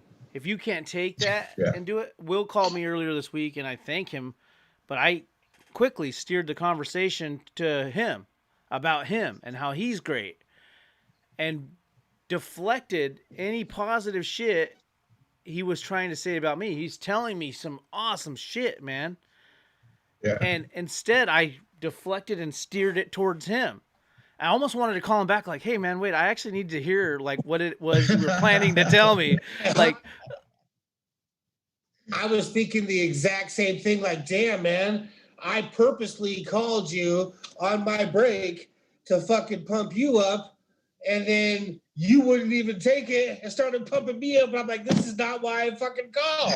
But we never talked about it after that until right now. But I thought the same shit. I was like, what the hell, dude?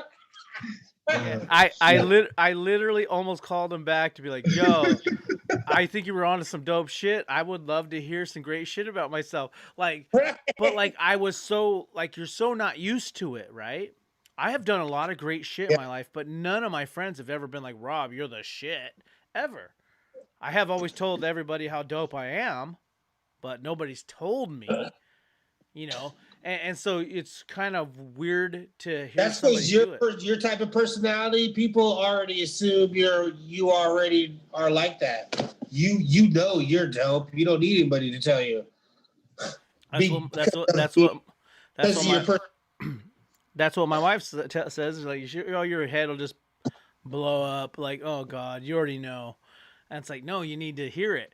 But you're so I say I want it, but as soon as somebody finally gives it to me, and Will, for the first time in my life, actually, no, Roberto did it. I'll take that back.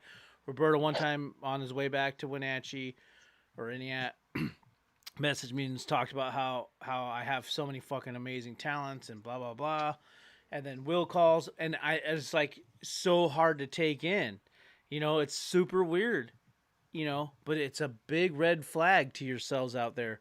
If you can't even take positive feedback and people telling you how great you are, you've got to really think about how you're thinking about yourself and your being deserving of that, being deserving and worthy of something great, because you have to believe in yourself first. And it was scary. It's just thinking about Roberto, and I told Roberto some great shit the other day, and he just kind of blew it by the wayside. And I'm like, man, what the fuck?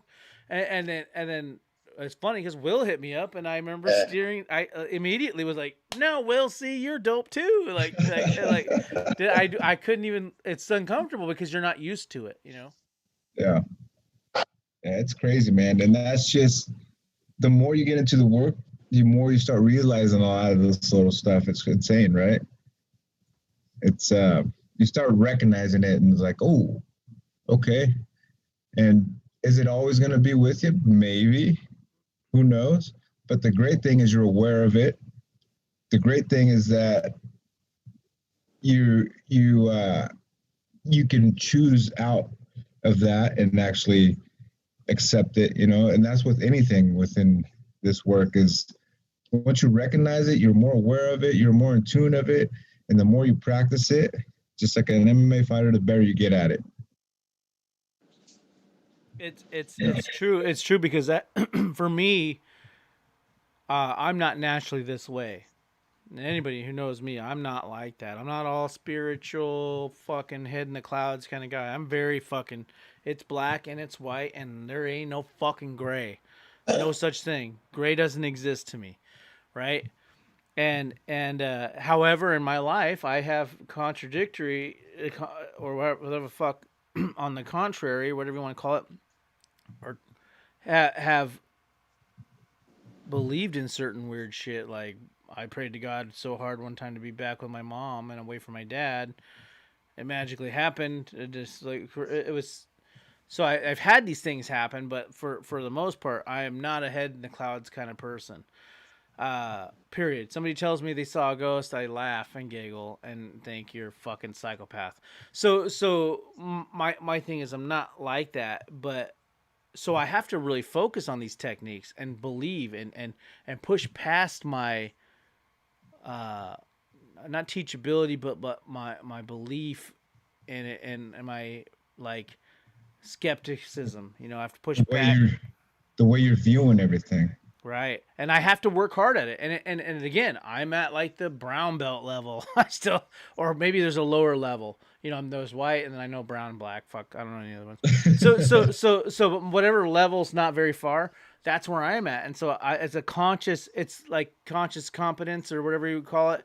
I have to consciously think about these things. And I know subconsciously I'm vibrating in a fucked up way. It's crazy that I'm doing great things and I still have that. Once I fucking harness the subconscious shit, fuck, man, bazillionaire. You know, and that's a new number they made up for me and how much money I'll have, because if I unlock that shit and I'm muscling past what I'm dealing with, because I know subconsciously I live based on what my belief is and how I was knocked down as a kid to believe. When you here's the thing. I've got all this, like you see, like you can't see it, guys, but I'm putting a lot of money stacks, right? You can kind of see, like, so I purposely have like, I don't know which camera I'm trying to show. So like money stacks, right, on purpose, and I stack this shit up real big, and I make sure my kids look at it, because as a kid, I was told, it's going to be hard to afford that. I can't afford that.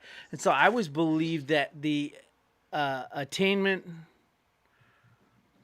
of money was very hard and not something that comes easy for people like me. My boys, and so my thing is, I'm getting to my point is, we are fighting these things and finding out these things about ourselves and our belief systems based on shit that we were taught as boys and kids. My shit with my kids, I have it's $100,000 up here on my keyboard, and I purposely have this money up there so that my kids can see all this money. And anytime they ask me, they know I'm I have millions and millions of dollars. Okay. And I seen a post the other day on Facebook. I wish I had the money the kids think I have, like. But for me, I don't want them to think that getting and earning money is somehow hard for us, somehow out of reach for our class. I want them to constantly think, and I coach them, hey, here's how to get that. Go do more than the next guy. Boom, boom, boom. Do you see that daddy's going out in the garage right now to work? Do you see that daddy's working on this thing? They wonder, I'm recording a video today, and they come in and tell me about some shit on Fortnite and then doing, and I explain to them what I'm doing and I'm marketing and how that works to get somebody to buy something, blah, blah, blah. And anytime they look at money, like right now, they think that 100,000, it's fake money, by the way. They literally think that prop money for videos is real money, and they get to hold it. I've taken it in the banks, and I've had a few grand at the banks here and there over my time, and I let them hold the money and be like, yeah, that's nothing, like getting money's no problem. Doing that, as opposed to, I don't know if we can afford that, we're very broke. Sure, I want to teach them the value of working for money and that you got to save and all these great things, but I don't want them anywhere in the world to think in a scarcity mindset. I want them to always think in abundance. This money is abundantly available, always readily available. And it really is if you're not sitting on your thumb. So it is readily available. Go get it. Go get it. Everybody who's got more than you breathes the same air as you, bleeds the same color you do, and is equally as fucking mortal. So for me, it's these things I'm finding out about myself at this age that I didn't realize are rooted in my early years.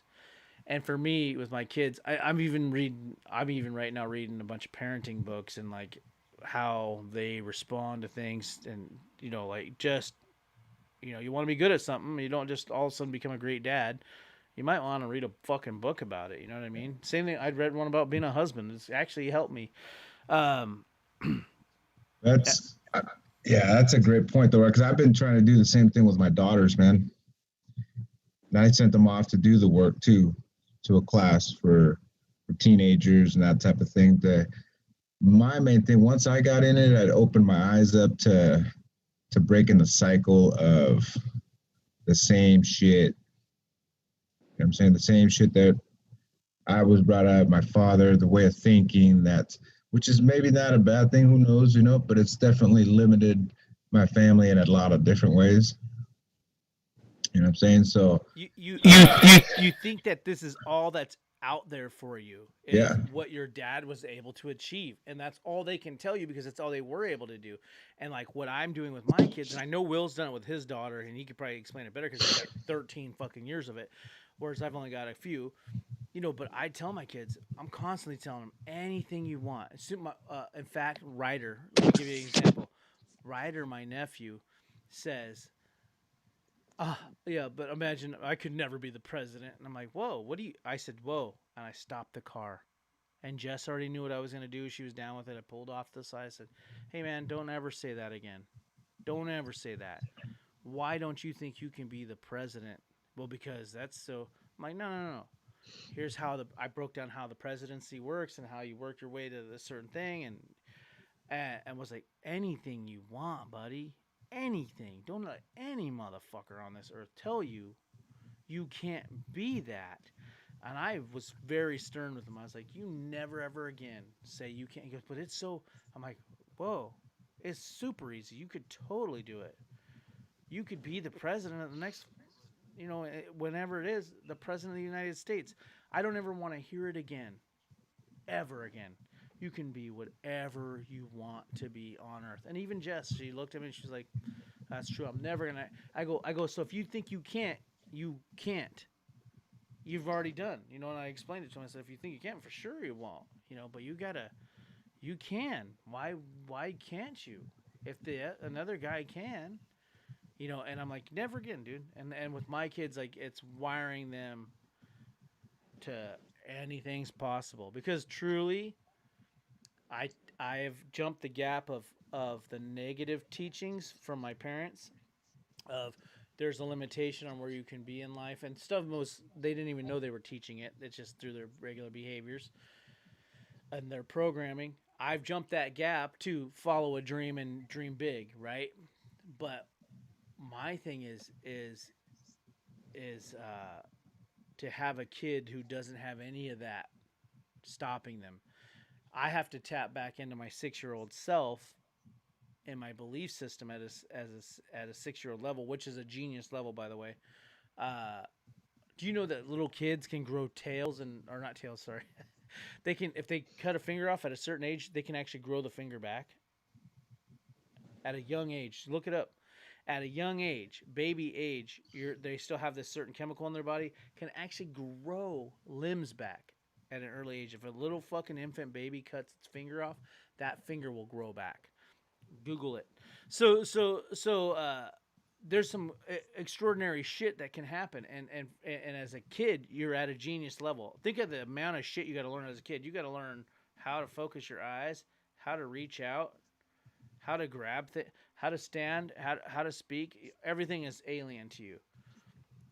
You just were breathing ambiotic fluids. Now you gotta learn to breathe air. I mean, everything's new, and your mind is growing at that pace. And then at some point, we stop learning at that pace. I'm pretty sure it takes me fucking hours to learn a little bit of new information now. Whereas as a kid, just like everything's new. And then I started, my kids like, Dad, what do you think? And I'm like, oh my God, the fucking amount of questions. Holy shit. Everything is a question. And now we ask dumb questions like, so if Iron Man wore a hat, could he beat a Wolverine? You're like, but everything's new to them. Everything's new to them. And they're learning at this pace that is genius level.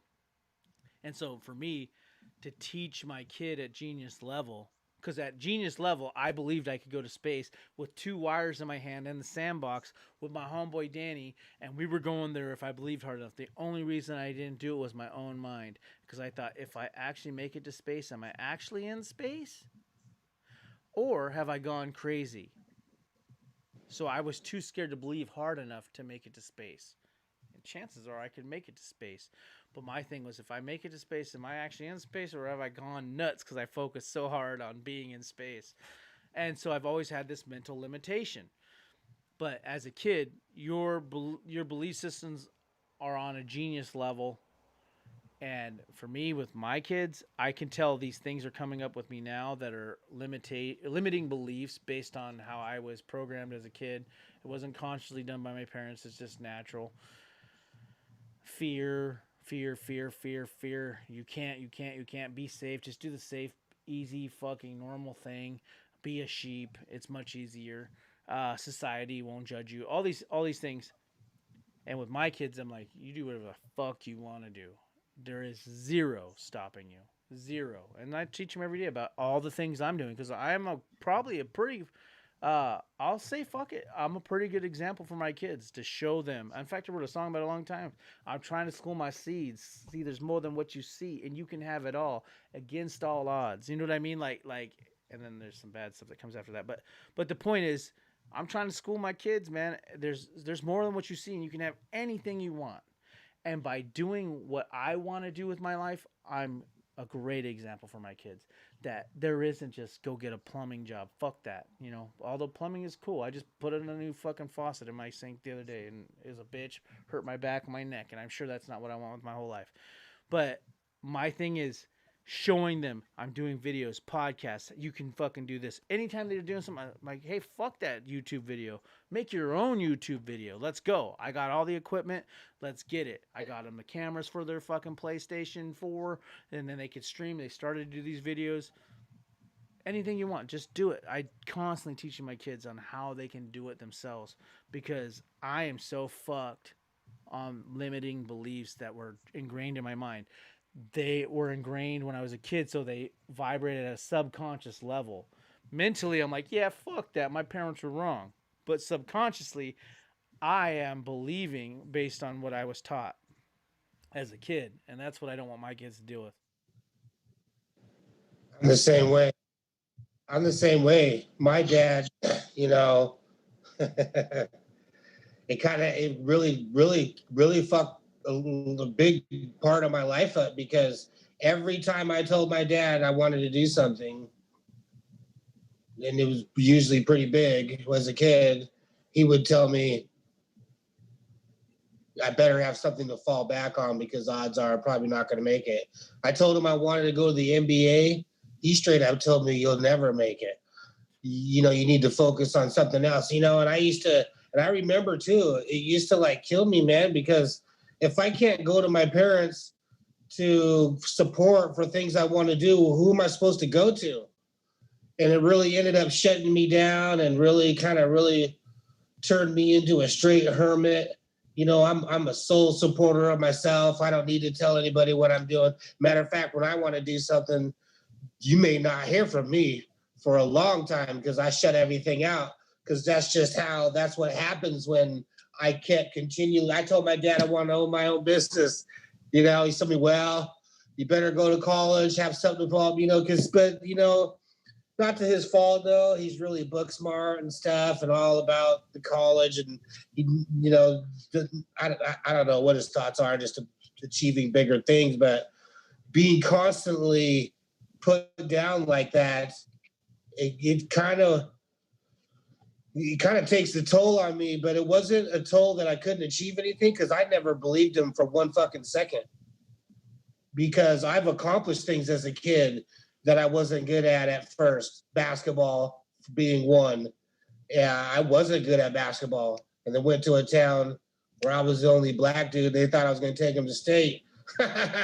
You know, then realized I couldn't catch a basketball yet because my coordination hasn't caught up with my growth spurt at the time, you know, and feel like I let a whole town down, you know. But then, you know, my love for basketball is so high that that's all I did, and practice and practice and practice.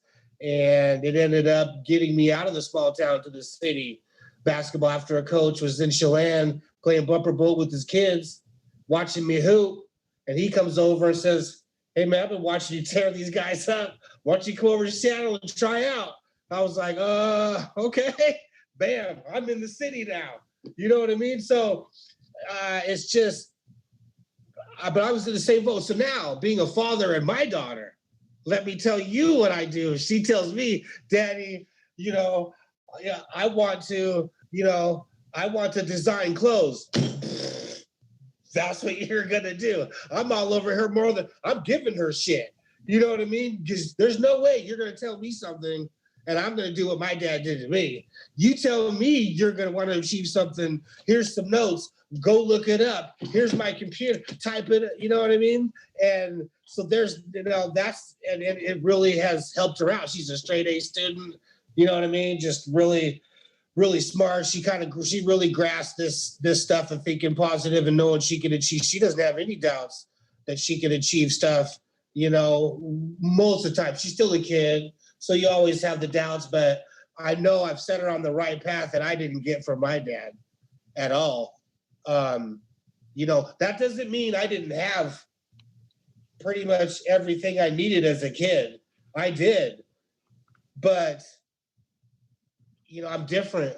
I'm a different kid. You know, my mom, you know, she just agreed with me. She didn't really, she probably thought I was nuts, but she never put me down, you know, or said I couldn't do it.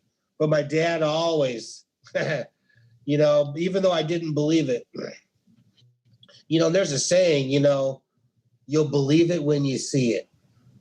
I think I said this one of the other first ones.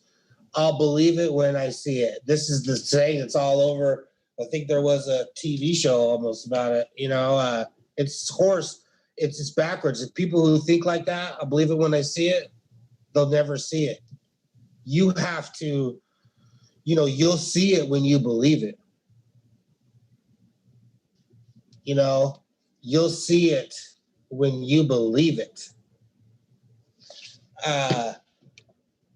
Just huge. But you know, I think what we've gone through as kids, it's what makes us better fathers, honestly, man. You know, there's no way my daughter's going to tell me she wants to do something. And to me, there's two options, two things. When my daughter tells me she wants to do something, I am going to be on her so much about it that she's not going to want to do it anymore. you know, or she just, or she doesn't want to do it. You know what I mean? But it's not like there's no way. It's just immediate. Let's go, let's go. She told me she wanted she wants to go to France. She wants to go to France and design clothes and shit. I'm all about yes, for sure. You know, so I was drilling her every time. Have you even looked up a French word yet? Have you started studying some French and taking all this stuff? And then of course she's oh God, everything doesn't have to be about law of attraction. Guess what? Next time she came to my house, she was speaking some French words. You know what I'm saying? So thank God, even though she talks about everything isn't about the law of attraction, Dad, she gets it and goes and applies it anyways. You know what I mean? Yeah, it's going in. Yeah, come back speaking some French words like yes. I know she's gonna achieve it, and so does she. So it's really exciting, man, to be a parent and being able to bring that to our children. And having this knowledge now,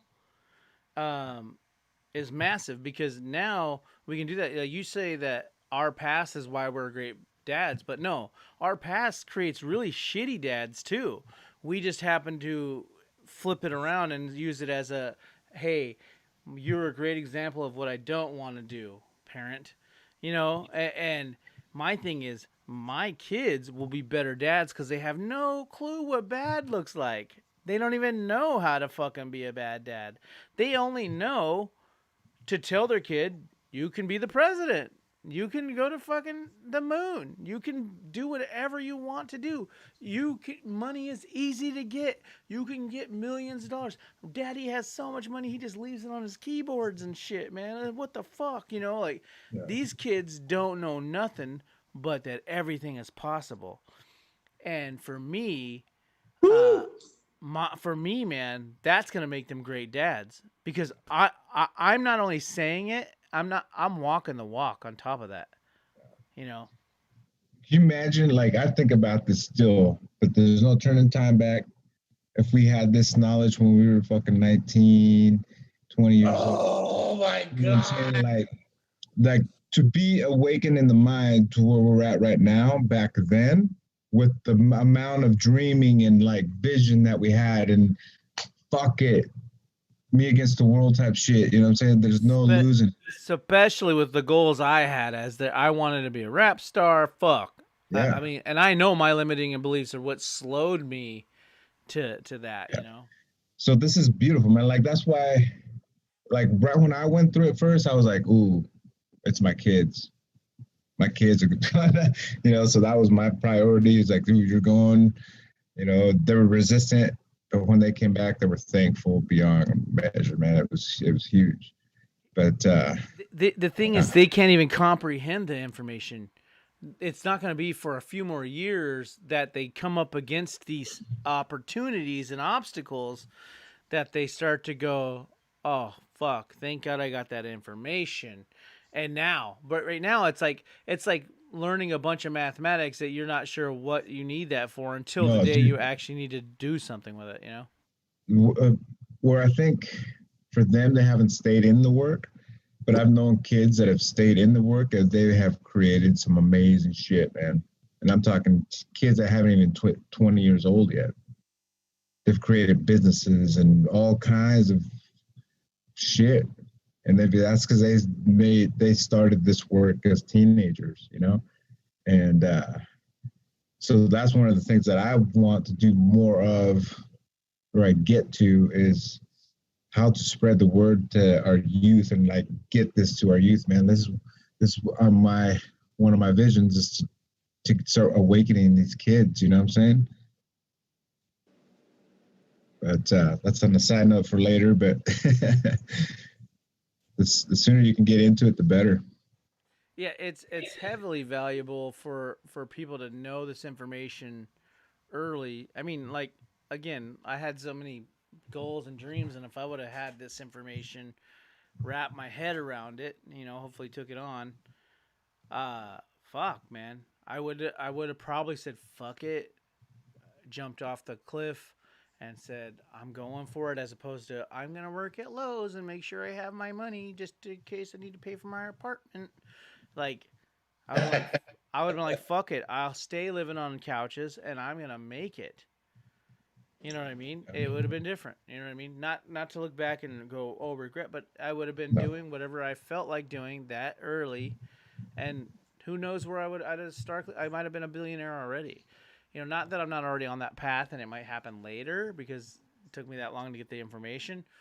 But for me, I would have definitely believed in myself more and been like, you know, however, the information coupled with um, coupled with experience and life's trials and tribulations is fucking pretty solid ass fucking combination. Life experience with the information with dreams, the trifecta, if you will, is massive. You can't give that to a kid because you can give them the belief system, but if they don't have the experience and the trials and tribulations and shit, it's less. It's a little bit weaker. You know what I mean? I really truly believe that if you have the dream, you've gone through some shit. You know, eating shit a little bit. You have the dream, you're eating the shit, and you have the information that you can get through all of it. You're way better off than a kid. A kid doesn't have the life experiences to teach them because they're still with the information. You're still gonna make bad decisions.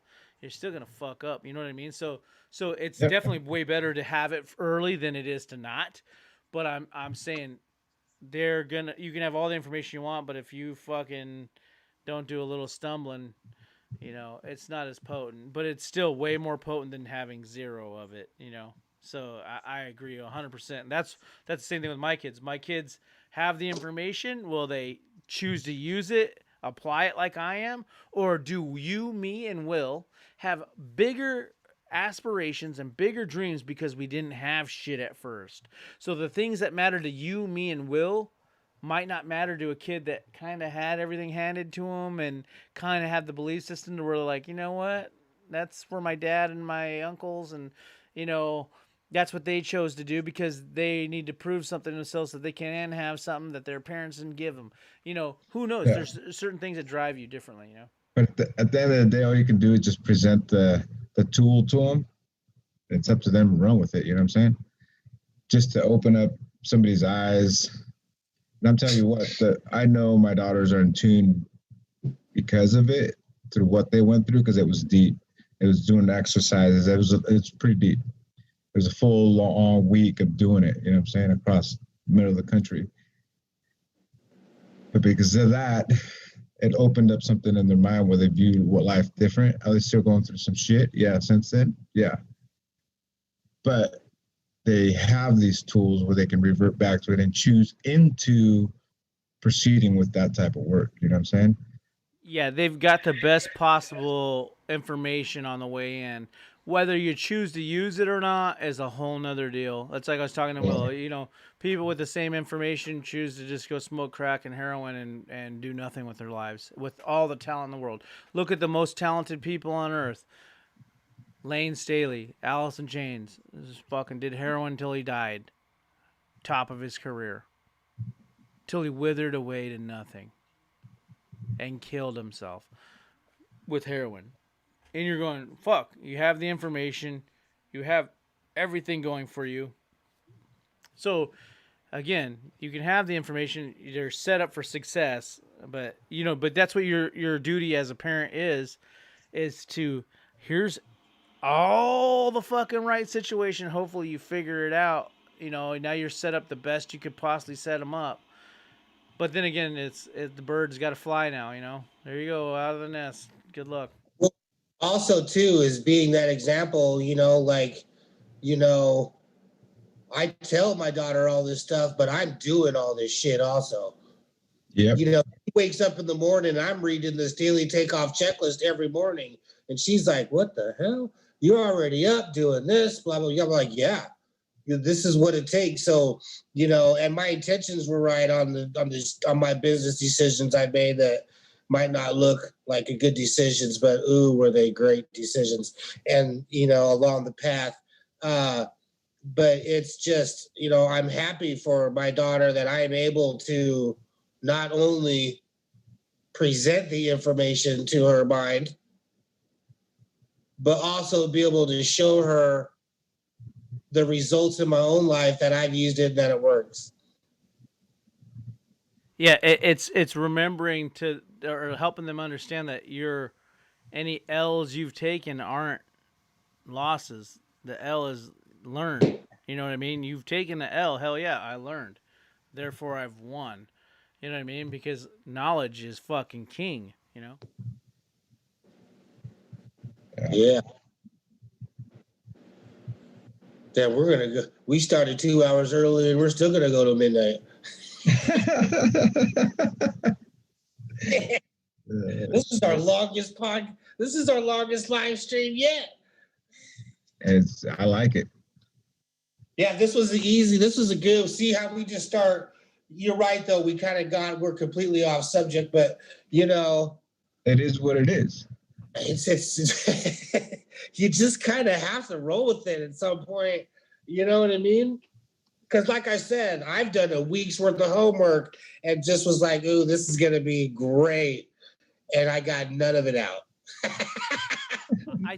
I think there's a lot of gems. There's a lot of gems, and you know what? I think you're right in the sense that you can structure it as much as you want. But you know what's funny is some of these podcasts I watch based on music alone, right? I'll watch them, and for a half hour, they're just talking about random shit, and it's kind of entertaining because you just feel like you're in the room with other people that like music like you like. And then every once in a while, 2 hours and 36 minutes, young Guru, who happens to be Jay-Z's engineer, says, yeah, I use sidechain compression on fucking reverbs. And I'm like, oh my God, Jim, that is the answer I've been looking for fucking 10, 11 years of how the fuck is Jay-Z's reverb so clear? How is it so clear? You can't hear it, but it's there. Oh, you mean every time he says a word, it controls a volume knob that turns down the reverb while he's saying a word, and not till he's done saying the word does it let the reverb turn on? And I'm like, oh, what the fuck? So Jay-Z's using sidechain compression on reverb, and that's why his reverb sounds so clear and transparent? Oh, fuck. So his vocal, when it gets loud, the transient turns the volume knob down on the reverb. Holy shit. Boom. Immediately my mixes are better. I'm like, because I'd be turning my reverb hella down. But the point is, the podcast didn't break down, or the interview didn't break down like structure. They were just randomly talking, and I love to watch them because here and there's bitchin' morsels of information that are really good. But for the most part, you're watching it for entertainment and like-minded conversation. And so I think for us with these podcasts, they do that for people. You're going to get a gem, something that resonates with you, but for the most part, you're enjoying this type of dialogue. So I think what is our value piece, because I tried to switch things up today with going, hey, let's kind of like say what the fuck we're trying to say at first, and then we'll go crazy. But I think equally as valuable is we are in a type of dialogue with people that want to talk about this kind of stuff, and they want random conversation about this. They just want dialogue about this, as opposed to about talking about comic books or dirt bike riding. You know, this is dialogue about this specific type of information, and some people just enjoy the pure entertainment of this type of dialogue. They're not necessarily looking for us to coach them. We're just talking about, now, if you want to be coached and you want specifics, there is Mind Tools where Will's got these fucking diagrams and these sheets and these things you can do, and he's working on building a course that you're going to be able to join and get in on that course, a 4-part course that he's going to actually film at this place here. So there's that if you want that. But right now, we're just engaged in dialogue about this type of information.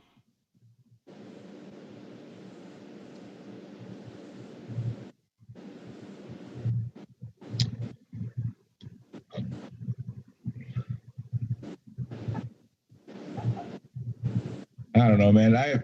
Since I've started this work, like I come from a place more of from a place of love for it, not, and I want it just as bad for each one of you two sitting right there, just as much as I want it for my daughters right down the room. And man, it's the more I get into it, the more I see the value in it, and the more I want to put it out into the universe for people. You know what I'm saying? And whether it's sharing what I've been through that company, or doing it here, or doing it through Will's program, like it's out there, and just tapping into it, man. Yeah, I'm pretty excited where all this stuff is going, man. I can clearly, I was just talking to Robert this today, did some reflecting back along the path and how it's come in, you know what I mean? And through the decisions I've made, it's pretty exciting to see exactly where we're at right now. And then all the decisions that have led to get here. I just feel really good about the pain I felt in my past, because it's bringing me closer to my dreams.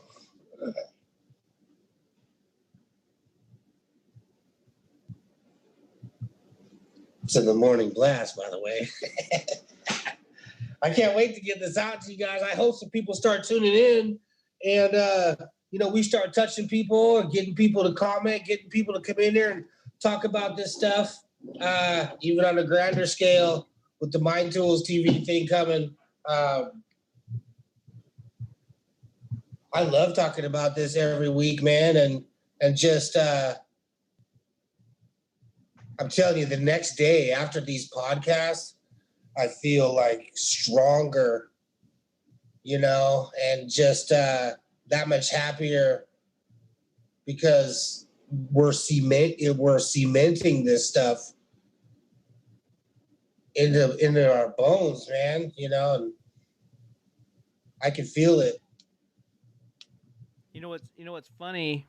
What's funny is, like, even though I've been obviously have some audio shit and like video crap that where we're trying to figure out the technical sides of things, but like the information as a whole, like when I go back and watch these, I mean, I'm entertained and I'm like chilling the whole time, like almost like gonna chill while I'm doing my little eBay thing. I'm like watching the thing, and it's like totally like, yep, and I'm nodding my head. And it's so funny because it's our podcast, but it's like enjoyable to watch. As funny as that is, it's like I'm literally sitting there going, yep, that's the gym. Yep, that's good shit right there. Like kind of funny, like to really watch these after the fact. Mostly we've been finding out that we've had audio issues and other shit, but mainly because I'm not trying to stick with just a Zoom call. So I'm trying new shit, which is fucking up the whole thing. But in the long run, we'll have a higher quality podcast. But yeah, it's enjoyable to watch after the fact, which is pretty cool, So what are you guys thinking for next week? Any ideas? I think we can touch up. I'm going to be deleting a lot of the old videos because a lot of those have fucking something wrong with them, so we might redo those topics again on some of the older ones. Remember, like every one we were trying new shit and we were like kind of like all over the place. Video was all fucked up or something was wrong. But I mean, we could really touch on any of the old stuff too and just kind of go back over it. Especially right now, a lot of people aren't watching our old shit anyway. You know what I mean? They're just kind of like, I'm down. Let's do it. Let's pick one and do it. So we could really kind of go over anything. We could even just talk like. I don't think you should delete them, but. Well, if they don't have audio on certain parts, it's kind of stupid. Oh. I won't delete ones that are full on. You can hear us. I mean, like, I think like at the lake house when we were in Chelan and stuff, like you could hear all that stuff just fine. But certain ones where it was all fucked up somehow, like those ones are being deleted. But you can do those again. So if we're struggling for ideas, we can do that. But I think I don't know. I think we could do one about like um, I want to do something about like subconsciously vibrating. That's a little bit more extensive, but a little bit trickier.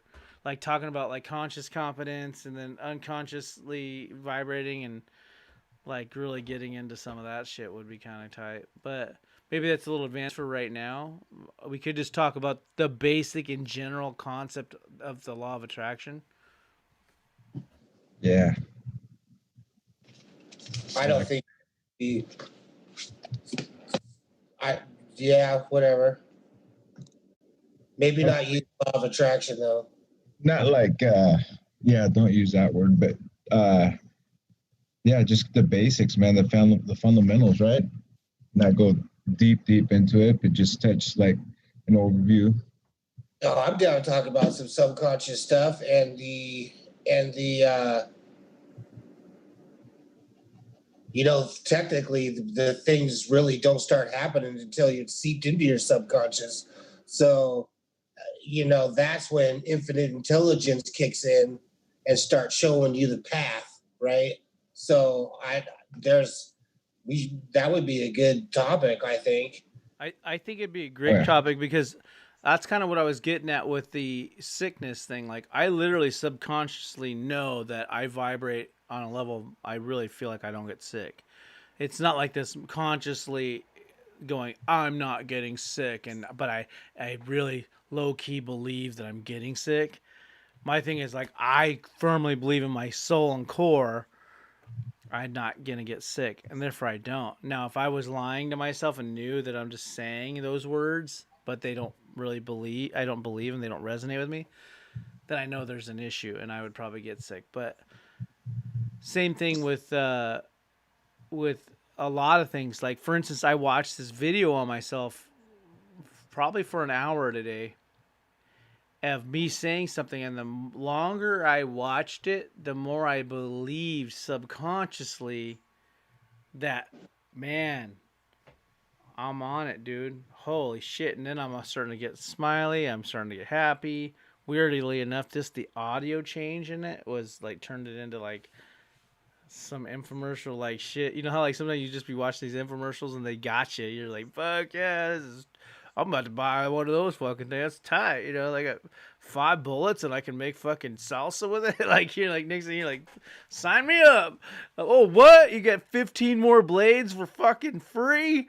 Oh shit. You get another one for your cousin? Like next thing you know, I'm like, but I'm watching myself and I'm like, but by doing that thing, it started to pull the belief in me. And the same thing with editing the AWACS, like the Vita video. Like the more I watched it, the more I was like, holy shit, this is legit. And it's like, it starts to build my subconscious belief. It's like before that video editing, I'd have to literally consciously go, yeah, we're going to make it. But maybe I have this resistance in my chest and maybe I don't believe it all the way. But by watching these videos over and over again and seeing it in that light helps me subconsciously believe it.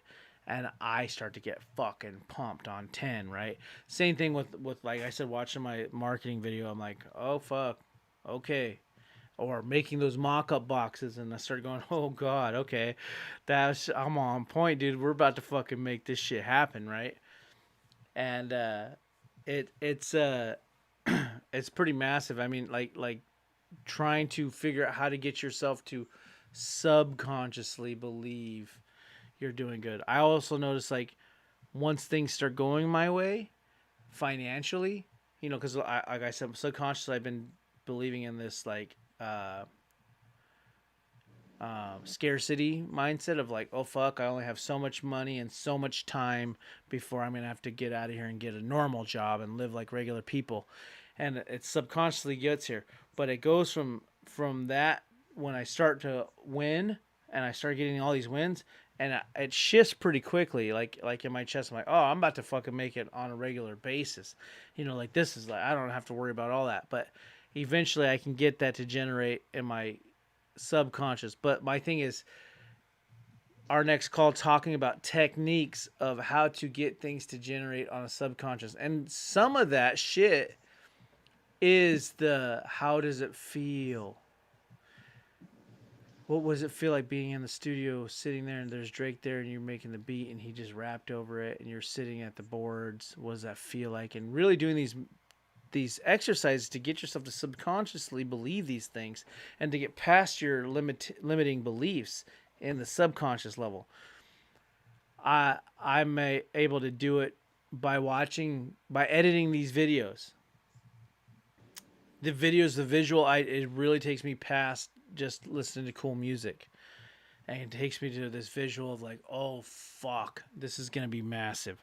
So by watching these videos, there's certain techniques like visually doing things, like maybe it is the picture thing and seeing yourself in a certain light, or taking the picture of yourself in the Lamborghini, or having yourself next to the black Camaro or whatever the fuck it is, helps you subconsciously start to believe that you deserve abundance, that you are worthy of that. There's techniques to it, but it's massively important that you believe it on a subconscious level. Having it a mental level, it's more like you're just lying to yourself and it's just saying these things and it's all talk.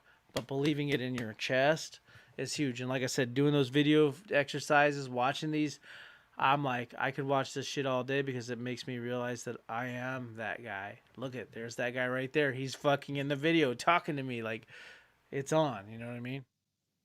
I want to touch on that when we speak next week, but we did the whole past weekend was that dropping from your head into your heart, which is your subconscious. And once you drop in and you lock in, man, and you're being that person. You're not faking it. None of that shit. You're being that person. I can't wait to talk about it more next week. But yeah, your subconscious is powerful. Yeah, I just got more. Yeah, that's going to be a good one.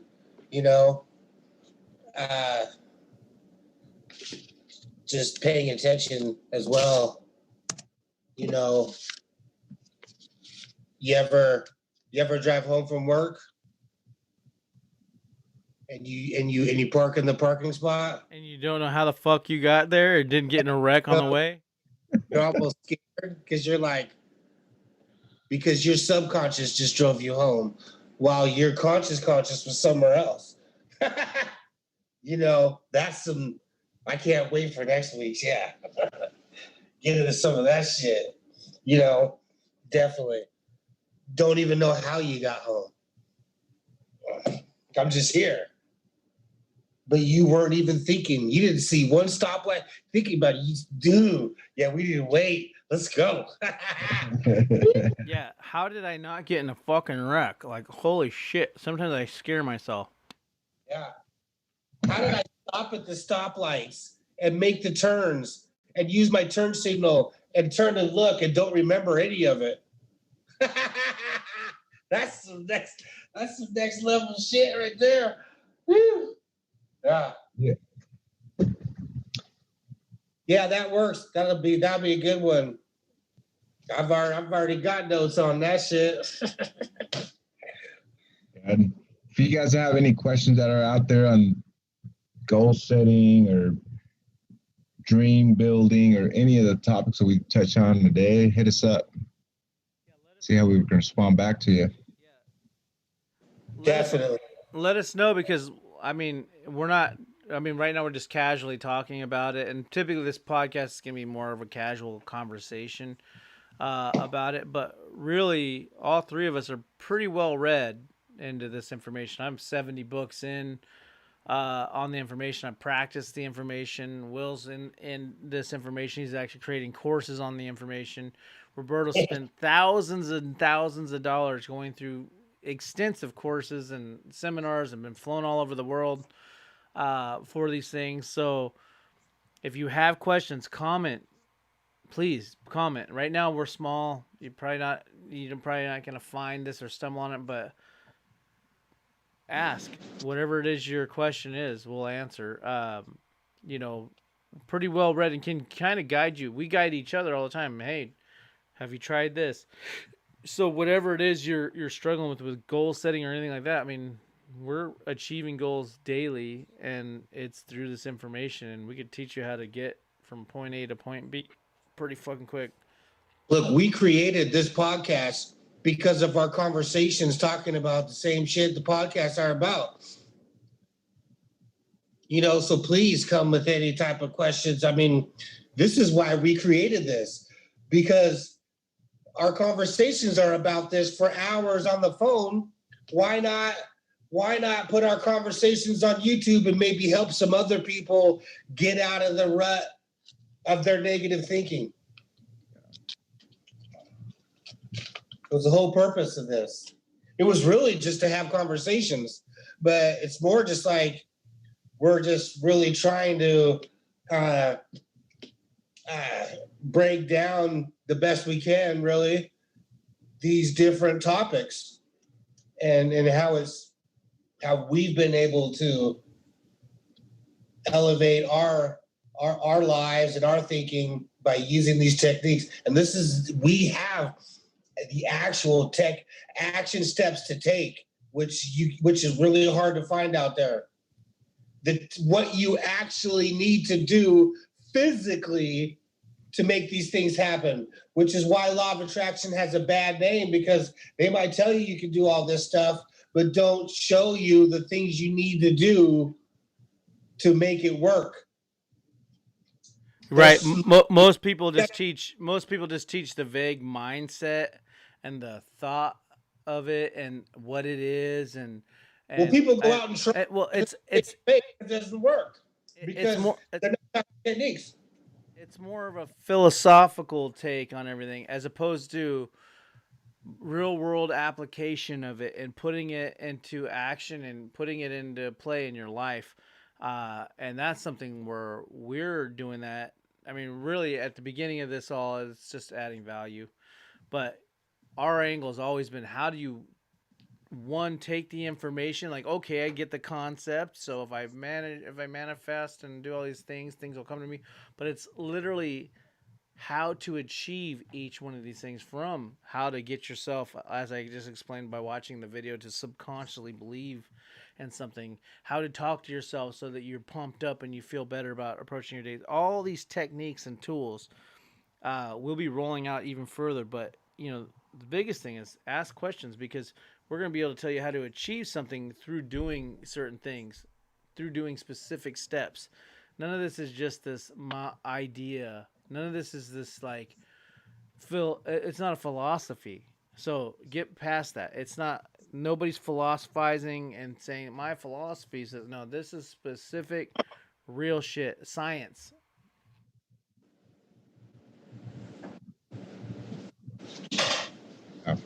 Yes. My mind's churning, man. But yeah. I'm gonna hold off. I'm gonna hold off a lot of what's happening right here until next week. That's what I'm saying. I gotta shut it down now because I'm ready to go. Subconscious, bring it. All right, guys. So like, comment, subscribe, hit the notification bell, and then you'll be notified every time we put. Can't hear you.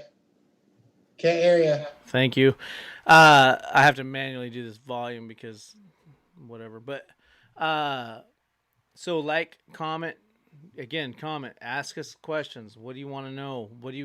What is your thing? Do you believe in this? Do you even agree with it?